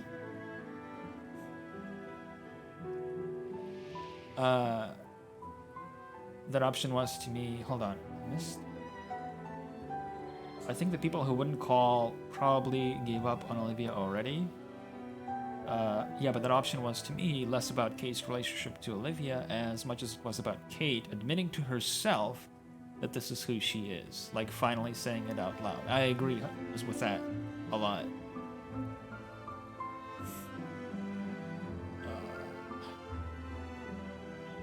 I am glad that I'm not streaming for the next 2 days because I'm going to need a little bit of time to reflect on this and sit in a dark corner and think to myself.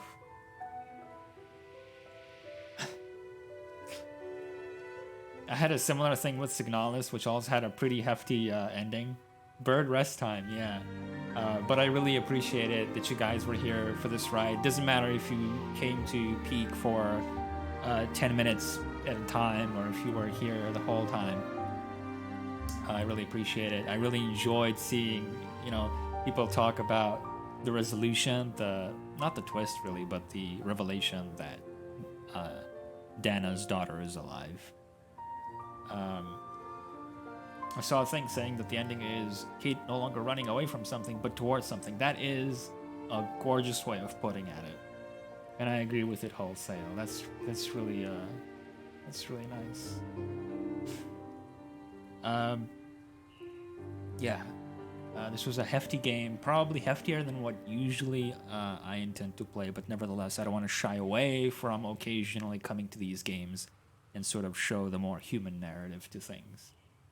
It's going to be quite the tonal change come Saturday, so the 2 days are going to be a good pause. I think I forgot to make the bird cry. Not there yet. Very close, but not there yet. I'll do that off stream tonight. Shoving my face into the pillow. Not yet form. Afterwards. But I nonetheless appreciate it. Again, thank you very much for coming. Thank you very much for the support and the follows. And I will see you guys again on Saturday, where we're going to have a little bit of levity, getting torn apart by aliens on an off-world mining colony / prison, where you also will get to trigger your soundboard, spam me with noises in an attempt to spook me.